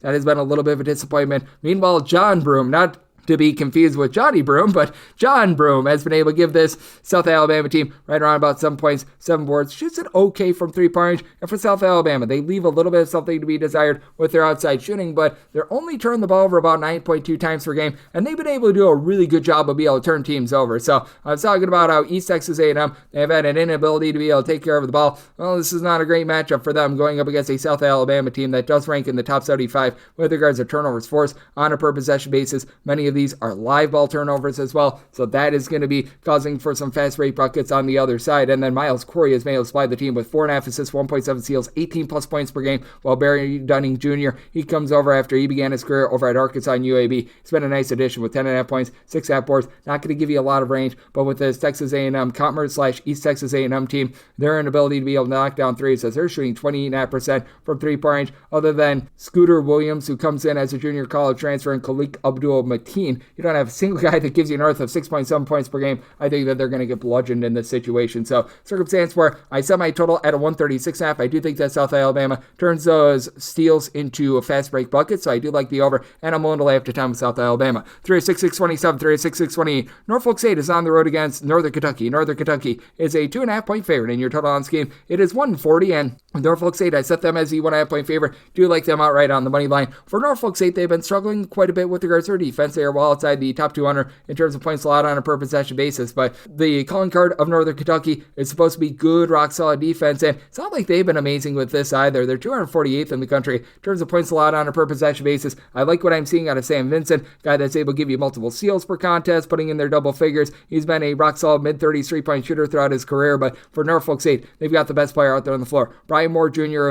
he's going to see a little bit of regression to his 60% three-point shooting, but 19 points, 2.5 assists per game. He's been able to give the team double figures in every single game that he's played in thus far this season. And for Northern Kentucky, they're going to have a bit of an advantage on the glass. Trey Robinson has been able to give the team 7 boards per contest. They've got some good overall size, and Norfolk State does not have a single guy that gives you north of 5 rebounds per game, but holds greater than the sum of its parts on the glass. Tyrell Bladen, Jelani Darden, guys like this give you between about 4 to 5 rebounds per game at Ben Rock Solwell. Jalen Myers, that top rebounder, is able to give you 11.5 points, about 5 boards, shoots 95.5% the free throw line and 36% from three-point range, so good versatility at 6'8" for this Norfolk State team. They've been shooting as a collective about 37% from three and north of 80% the free throw line. That's going to come into play in a very tight game that I am expecting for Northern Kentucky. They shoot 66% at the free throw line. That is a big difference maker, in my opinion, in this sort of a matchup. You've been able to get about 5 boards, 7 points per game out of LJ Wells as well. He's been a nice little statue suffer for Northern Kentucky, but with Northern Kentucky, the tempo for this team is very slow. They were able to put up 98 points against a non-D1 team, but against the actual D1 teams, it's been a rough state of affairs for them. Meanwhile, you've got a Norfolk State team that they themselves have been able to do a very nice job with their offense. Defense has been leaving a lot to be desired, giving up 80 plus points in 3 of their last 5 games. So it's a something's got to give sort of game. Norfolk State typically has their defense ascend towards the back half of the season. I think that they're going to start to click here. I think that this game gets slowed down. So I did set my total 135.5. I'm in on the under. I'm in on Norfolk State. I'll write on the money line. 306-629, 306-630. Chattanooga is going to be playing with Alabama A&M. A&M is a 15.5 point underdog. Total on this game, it is 150.5. And it's a total I did set at a 154. I'm in on the over, and for Chattanooga, made them an 18-point favorite. I'm going to be willing to lay it. Chattanooga, I knew would start to find their three-point shooting, shall we say, touch as the season went along, as you've got 2 guys in Trey Bonham along with Hunter Huff that last season both shot north of 38% from three-point range, and They were combining for north of 33 points per game last season. Both of these guys entered in their game against Evansville a few days ago, shooting less than 30% from three-point range. And now they're shooting a combined about 29% from three-point range with a combined about 24 points per game. That's only going to continue to go northward. I feel like they were just victims of some bad shooting variance to begin the season. You've got Patch Weiland, who has come over from Bellarmine, and he's been rock solid in terms of being sort of a third wheel for the team. 13 points, a steal. He's able to give you a little bit in terms of off-the-ball scoring as well. And then Sean Cusano, he's been able to come up. He's been able to give the team 5 boards, 8 points, and he's been shooting north of 40% from three-point range. They get to go up against a unit in Alabama A&M that, let's call it what it is, this team has been playing harebrained, and they're sort of gambling for turnovers at this point. 306th in all of college basketball in terms of points allowed on a per possession basis. It's a Chattanooga team that has never really been a menace on the defensive side of things. 220th in the country in terms of points allowed on a per possession basis. And for Alabama A&M, you've got a lot of switchability for this team, and you need a lot of switchability because in terms of fouls committed on a per possession basis, this team is in the top 35 in all of college basketball in terms of the amounts of fouls that they do commit on a per possession basis. And with Alabama A&M, the way that they have been guarding the three-point line, 359th in all of college basketball, do think that Chattanooga going to be able to erupt in this game for Alabama A&M. Chad Moody has been able to give you about 13.5 points, 5 boards per contest. And for Chattanooga, their main weakness is not having a lot down low with the transfer of Sam Alexis out of the program. But I mean, even though you do have Darius Ford, who's able to give you 8 points, 4.5 assists, comes on over from TCU for this Alabama A&M team. It's just been a team that's been very unstable in general because they do foul so much, because they do gamble for so many turnovers. It's a big reason why they've given up 80 plus points so far their last 5 games. I do think that Chattanooga puts up a big number here. So want to lay up to 17.5 with Chattanooga, semi-total at a 154. So also in on the over. 306, 631, 306, 632. This is another game that I'll write up. It is New Orleans on the road against Iowa, with Iowa being a 31.5 point favorite. Total on this game, it is 161, and circumstance where I think we've gone a little bit too far with the spread. I set mine at a 29.5, but what I'm going to be writing up is the over. You've got two teams that rank in the top 60 in terms of total possessions per game. Iowa's actually a little bit improved with their defense. There's not much going downward from where they were last season, but they're in the top 125 in terms of points allowed on a per possession basis. I don't feel like I'm giving too much of a hot take in that I think that that is going to be going downward a little bit more, as you've actually had New Orleans have a few guys be able to give you some nice scoring. James White, who comes over from UAB, I believe that he was in the SEC as well, supplied the team with 18.5 points, 7.5 boards, and he's currently shooting 39.5% from three-point range. Josh Short has been able to give you 13 points per contest. He's been able to supply the team with a pair of assists. He's shooting 39% from three-point range, and Iowa, as of right now, they're defending the three relatively well, but not a team that's going to force a lot of turnovers, and that's really been the big kryptonite of this New Orleans team, turning the ball over 14 times per contest. But for Iowa, top 60 team with regards to points scored on a per possession basis, and should carve up a New Orleans defense as outside the top 270 in terms of points allowed on a per possession basis, and they're doing this with Peyton Sanford only shooting about 31.5% from three this year, 16 points, 5.5 boards, 3.5 assists per game, and it's really been Brock Harding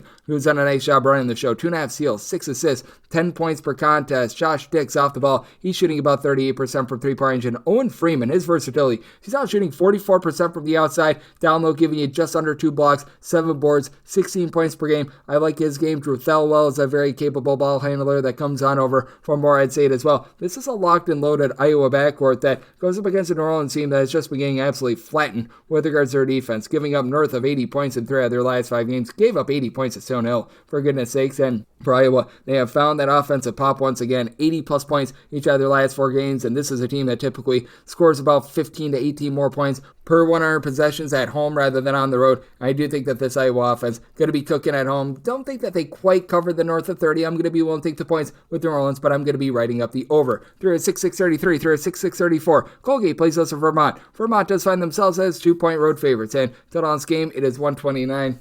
I am just out on this Vermont team. I set Colgate as a 2-point favorite. I like them outright on the money line. And for this Colgate team, I recognize that they have not been so great either. But when it comes to Vermont, what is this team really doing well right now? And I have belief in both of these coaches, but I mean, Colgate is 2-9, Vermont is 5-6. These two teams have really struggled. You've got the TJs for Vermont with TJ Hurley leading the way with about 14.5 points per contest, and TJ Long throws in their 12.5 points per game, but he's been dealing with injury. Shamir Bogues has been a little bit in and out of the fold. He missed a pair of games earlier in the season. Should be good to go in this one, and has supplied the team with double figures in each of the last 2 games. But for Vermont, this is a team that they always struggle down low. They don't have a single guy in the roster. That's giving you north of 4.4 rebounds per game, and with Jason Wilkmore really being in regression, he's dealt with a little bit of injury as well. It's a Vermont team that turns the ball over 13 times per game, and they shoot 31.5% from three while being outside the top 275 in terms of total possessions per game. Colgate outside the top 300 in terms of total possessions per game. They've been outside the top 225 in terms of points allowed on a per possession basis, but Brady Cummins along with Parker Jones have been able to ascend in that backcourt. They're combining for a little bit over 21.5 points per game, and now you're starting to get a little bit more versatility out of Jalen Cox, who's been able to give the team 4 assists, 5 boards, 9 points per game. It's not a Colgate team that we're used to. They're shooting 32.5% from three. Typically, this is one of the best three-point shooting teams in all of college basketball, but been able to get about a 37% three-point shooting percentage out of Nikolai Louis Jacques, who's been able to give you about 10.5 points per contest. He's been able to emerge with 9+ points in each of the last 5 games as well. So I look at Colgate. I think that the home court advantage is going to be big for them, even with dealing with the injury down low to their main big man in Jeff Woodyard. I think that they're going to be able to win the battle down low. I think that this is going to be a low-scoring slog between two teams that just do not have the same offensive pop that they've had in past years for this Vermont team. They've been held to 68 points or fewer in every one of their games against a D1 team over their last 4. For this Colgate team, they themselves have given up at least 72 points in each of their last 5, so something's got to give. I think that this is going to be a low possession, just hard watch of a game, so I set my line at a 126 with regards to total and on the under, and I do like Colgate outright on the money line. 36-635, 36-636. Another game that I'll write up. Presbyterian is on the road against Miami. Miami does find themselves as a 16-point favorite, and your total on this game, it is 141. I'm writing up the over. I set my total at 153.5. Miami's actually been outside the top 300 in terms of total possessions per game, but they're a top 35 team in terms of points scored on a per possession basis. They are well outside the top 250 in terms of points allowed on a per possession basis, and for this Presbyterian unit, we've seen them be able to get some offense going as well. 70+ points in 3 out of their last 4 games. I like what I'm seeing out of Corey Mincy, who's been able to supply the team with 15 points per contest. Presbyterian not going to go into flamethrower mode or anything like that with their offense, but they're shooting 39% from 3-point range. Need to be able to buck up with regards to their 65% free throw shooting percentage. That's not necessarily been too tremendous, but that said, Jonah Pierce, who's missed a few games this season, has been able to give you about 13 points per game. I like what I'm seeing out of Mr. Stewart in the backcourt as well as Kobe Stewart. He's been able to give you about 13 or so points per contest as well. Jemai Harvey, when he's been out there on the court, I don't know that he's been dealing with injuries over the last few seasons. He's able to give you some facilitation as well. And then for Miami, Nigel Packey is packing it in with regards to scoring for this team. He's been able to supply 14 points, a little bit over 4 assists, shoots 38.5% from 3 in Miami. Should see a little bit of positive regression. For them, you've got a guy in Jalen Blackman who comes in from the Atlantic Sun 8 seasons ago. He's been shooting 39% for 3, 9.5 points per game. And Matthew Cleveland, while he's shooting 40% from 3-point range, he's only been able to supply the team with about 9.5 points per game. I do think that should be going northward, and really both of these teams do have a little bit of issue with regards to guarding the 3-point line. Miami especially, as for Miami, they're allowing opponents to shoot from 3-point range a nice hearty at 36.8%, including 37% when they're at home. Meanwhile, this Presbyterian team, they're allowing opponents to shoot 36.5% from 3-point range away from home. You've got good versatility with Brandon Johnson being able to give this Miami team right around about 9 points, 7.5 boards, a steal per contest. So I do think that for this Miami team, they're going to be able to get going with their offense. Certainly think that they're going to be giving it up on defense as well. Think that this is going to be a nice up and down game with plenty of offensive efficiency. So writing up the over, and I do think that with Miami, they get a little bit more on track in this one. I set my line at 17.5, so I'm going to be willing to lay these 16 as well. 306-637, 306-638. Morgan State plays us to Campbell. Campbell is a 4.5 point road favorite. Total on this game 147.5. Zach Campbell is an 8.5 point favorite. I'm going to be willing to lay the number with Morgan State. This has been a defense that as well just has not been very good this year. They're well outside the top 275 in terms of points allowed on a per possession basis, and Morgan State just allows a lot of open looks from 3-point range as well. 343rd in all of college basketball in terms of opponents' 3-point shooting percentage. This is a Campbell team that they like to slow things down. Once again, outside the top 275 in terms of total possessions per game, but I do think that they're going to be able to take it to this Morgan State team with having Josiah Sani be able to do a nice job supplying the team with 12.5 points, right around about 5 boards per contest. Darren Frank, who comes on over from Idaho, I believe he began his career over at TCU. He's had good versatility at 6'8", 2.5 assists, 4 boards, 10 points per game. Doesn't really give you a lot of 3-point shooting or anything like that, but he's been able to give the team a combined 14 rebounds and 33 points in the last 2 games. He's really been able to emerge for this unit. And then on the flip side for Morgan State, you do have a nice takeover scorer and a guy that started in the ACC SEC once upon a time in Winston Tabbs. I still remember when he was at Boston College many years ago. Was a nice double-figure scorer. He's been able to supply the team with 16 points, 2.5 assists per game. Amari Simpkins has been able to also give you about 12.5 points per game. But this is a Morgan State team that their top guys, their top 4 scorers, are shooting less than 29% from three-point range. Should come around for Cameron Hobbs. He's traditionally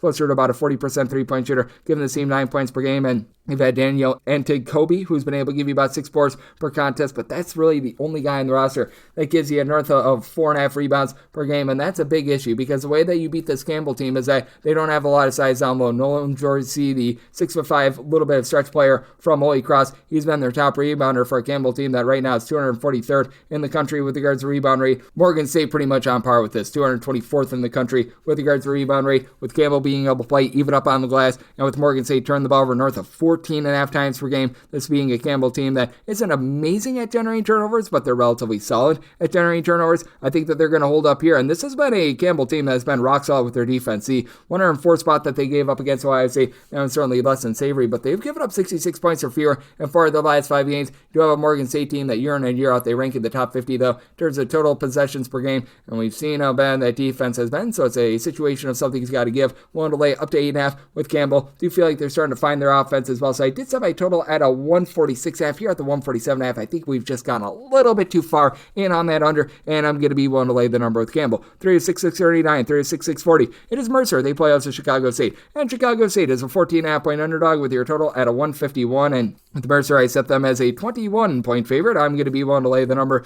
This is a Chicago State team that's all sorts of brutal. They're outside the top 275 in terms of both points scored and points allowed on a per possession basis. There used to be back in the day a old Operation Fade Chicago State sort of mantra that I had. We are back on Operation Fade Chicago State. You've got one guy on the roster that averages north of 7.8 points per game. That would be Jales Forrest, who's been able to give you 9.5 points, 4.5 boards. Mr. Forrest, he's been trying to give you a little bit of something, but it seemed as I have a single player on the roster that gives you north of 4.5 rebounds per game. They're shooting 29.5% from three-point range. In terms of turnovers per possession, they're outside the top 300 with that regard as well. 362nd in two-point shooting percentage as well, and they're outside the top 320 in terms of field goal shooting percentage and opponent's three-point shooting percentage as well. They don't necessarily have a main point guard on this team as well. They've still been relatively okay at generating turnovers, but they turn the ball over much more than they create those turnovers as well. That's a little bit of an issue. And for Mercer, I absolutely love the coach in Ryan Ritter. Now, it's going to take a little bit of time for Mercer to be able to get their bearings about them, but they do bring in Ahmad Robinson from New Hampshire. He's been able to supply the team with north of 13 points per game, 5.5 assists, 4.5 rebounds per game, while Tyler Johnson has been the main headline scorer. Doesn't necessarily do a lot in terms of like facilitation or anything like that, but generates a steal and a half per contest, shooting 47% from three-point range, going up against the Chicago State team that's one of the worst teams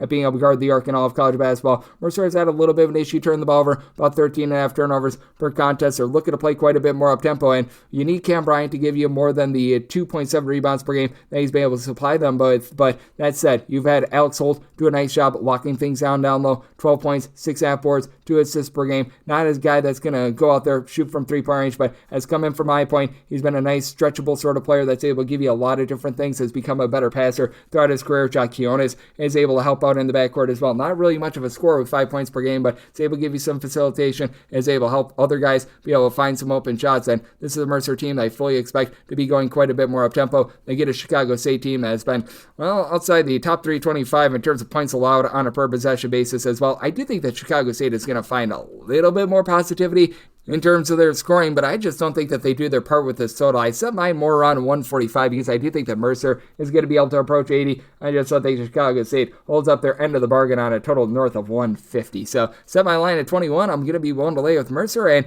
I'm in on this total under. I set my total at a 145, 3-6-6-41, 3-6-6-42. It is Texas, and they are back to being on a massive favorite at home against Arkansas Pine Bluff. Pine Bluff, a 41.5 point underdog with your total at a 156.5.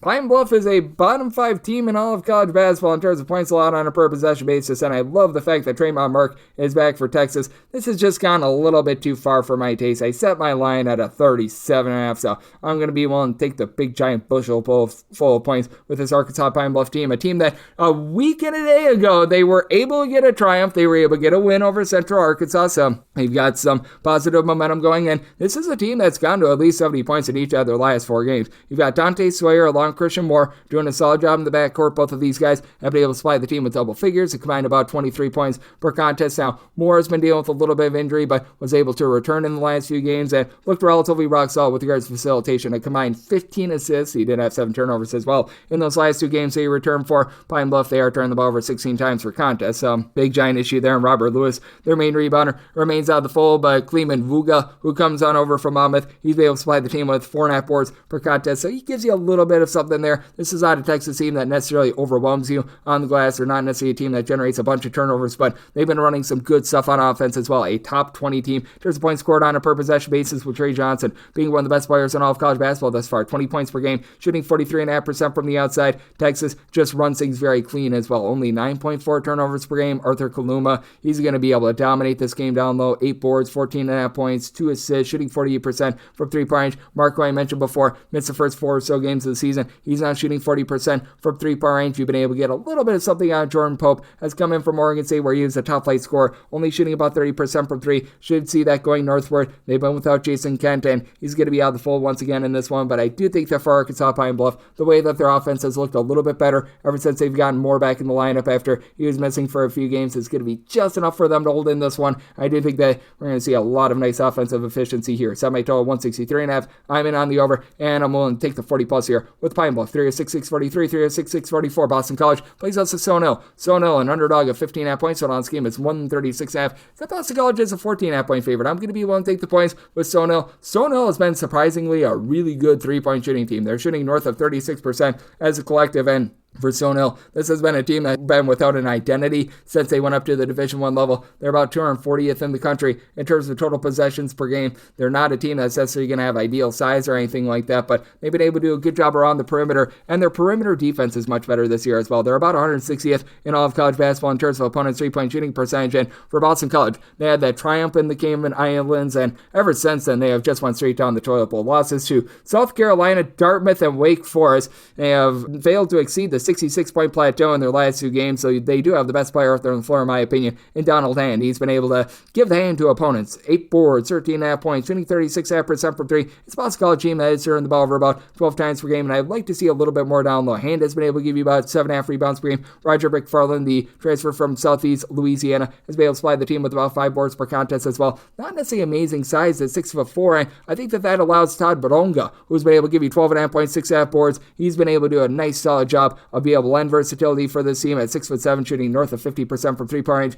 to be able to help this Stonehill team hang in there. Amir Nesbitt, the transfer from Hampton, has been able to give you an assist to turnover ratio of 2. This is a team that turns the ball over about 13.5 times per game. Boston College, though, not amazing with the way that they generate turnovers. Stonehill shooting as a collective about 38% from 3. Each of your top 3 scorers, you've got Baronga along with Herman Kofi along with Joshua Morgan, all shooting at least 40.5% from 3-point range. Morgan has been able to supply the team with 15 points per contest. Love what I've been able to see out of him, and the depth is starting to get there as well. Even someone like a Chaz Stinson, who's been able to give you about 7.5 points per game. Just having those guys is a far cry from what we've seen in past seasons where Stonehill was just one of the worst teams in all of college basketball, and for the Stonehill team, they've been able to really pump up that offense, scoring north of 80 points in each of their last 2 games, albeit the defense has been a little bit touch and go, but they've now given up 74 points or fewer in part of their last 5 games, the lone exception being that Marquette game, so it's going to be interesting to see what we get here. I do think that you're going to see a lot of shots made from the perimeter for both of these teams. I said my total 138.5. I'm in on the over, and I'm willing to take the 15.5 here with Stonehill. Set them as a 14.5 point dog. 306-645, 306-646. It is Kent State playing on some Merciers.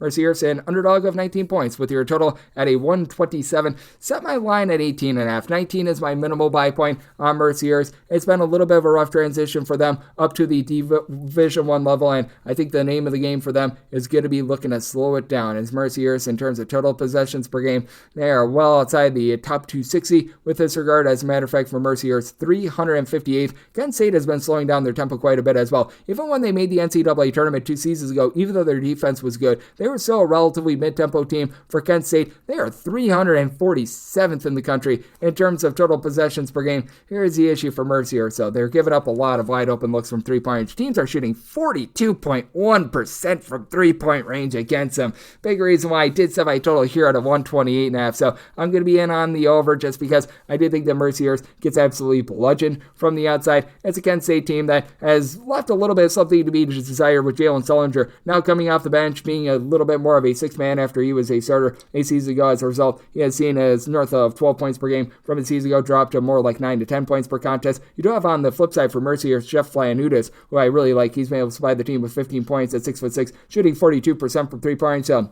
has been rock solid there. Now the issue for Mercer is that you don't have a lot down low. Celeron Hornbeek, his 7 rebounds per game, should be able to win the day for Kent State. You've had Aiden Reichart, who's been able to give you about 11.5 points, 5 boards. Gives you a little bit of something down low, and he's been able to shoot 40% from three-point. Another reason why I do like the over is that Mercer has been an okay team in terms of shooting from the outside. Not amazing, but certainly could be worse. Shamar Rothan Mays is someone that began his career at Youngstown State. I still remember as a freshman at Youngstown State, he was actually a really nice player that averaged about 10.5 points per game. He's been their main facilitator at such a turnover ratio of 2 for a Mercer team that they're protecting the ball. They're turning the ball over only about 11 times per game, while Sion Medley, he's been a little bit more of a pass-first point guard for this Kent State team as well. He's only giving them about 5.5 points per game, but he's only out 3.5 assists, less than a turnover and a half per contest. Kent State is looking to Von Cameron Davis to really headline the team, and he's done a good job of it. 14.5 points, shooting 38.5% from three-point range, and I do think that for Kent State, they should be able to get the job done here, but you do have a Mercer team that has actually been pretty good at being able to generate turnovers. They're a team that's gambling a little bit more for those turnovers. They have been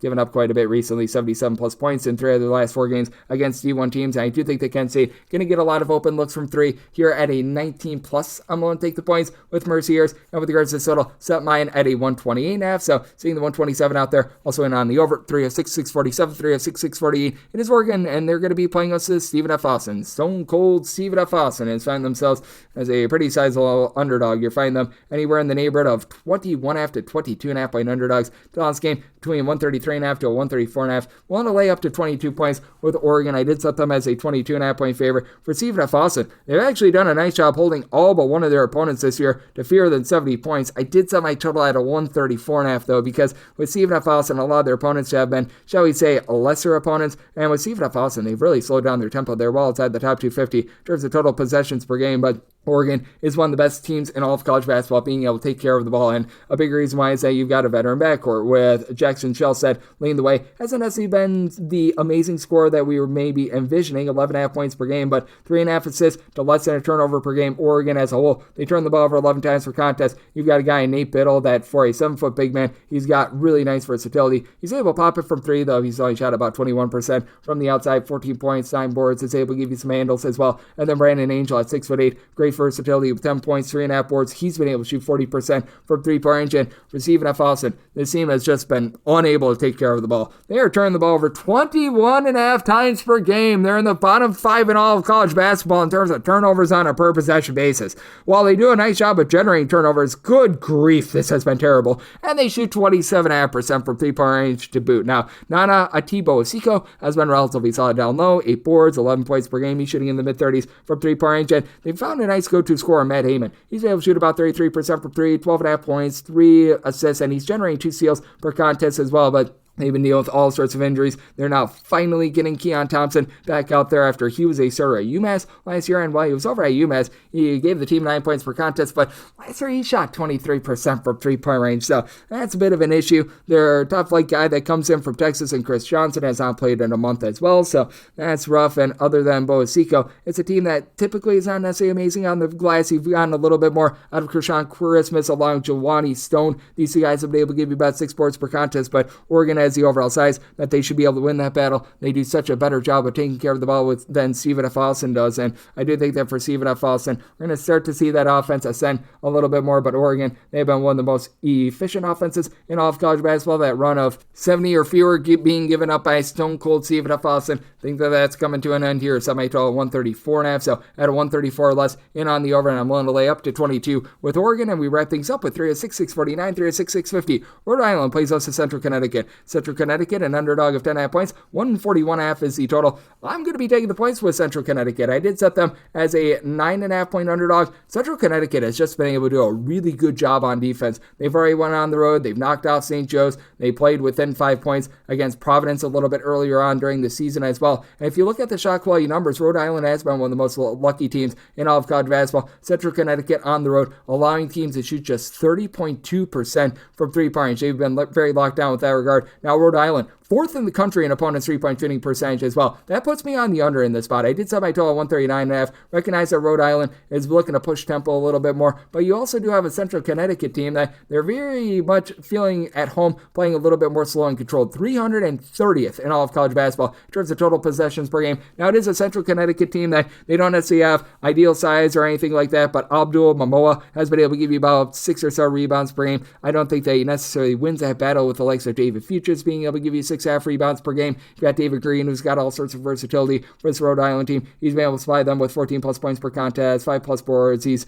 been a north of 40% three-point shooter over the last 2 seasons as well, and Sebastian Thomas certainly doling out clean offense. 2.5 steals, 6.5 assists, 17.5 points, 2.5 turnovers per game, like what I'm seeing out of him, but I do think that Central Connecticut going to be able to hold in there with their backcourt, with Jordan Jones, and what he's been able to bring to the table. 13 points, 3.5 assists. Not a guy that's really going to shoot it amazing from three-point range or anything like that, but again, you're going up against a Rhode Island team that their forte is their outside shooting defense, and this is a Central Connecticut team that's done a nice job of being able to come up with turnovers. Now, Rhode Island, they've been turning the ball over about 12 or so times per contest, closer to 12.5 times per game, and this is a team that they come up with about 9.5 steals per game. If you look at just raw turnovers forced on a per possession basis, this is a Central Connecticut team that they clock in the top 75 with this regard. I do think that that is going to allow them to remain lively in this one, and then additionally, just those ancillary guards like a Joe Ostrowski, who gives you 1.7 steals, only about 6 points, 4 boards per contest, but does a good job there. Devontae Sweatman, a steal, 3 assists per game. Again, not a guy that's really going to give you a ton of offense, but still shot 50% from 3 with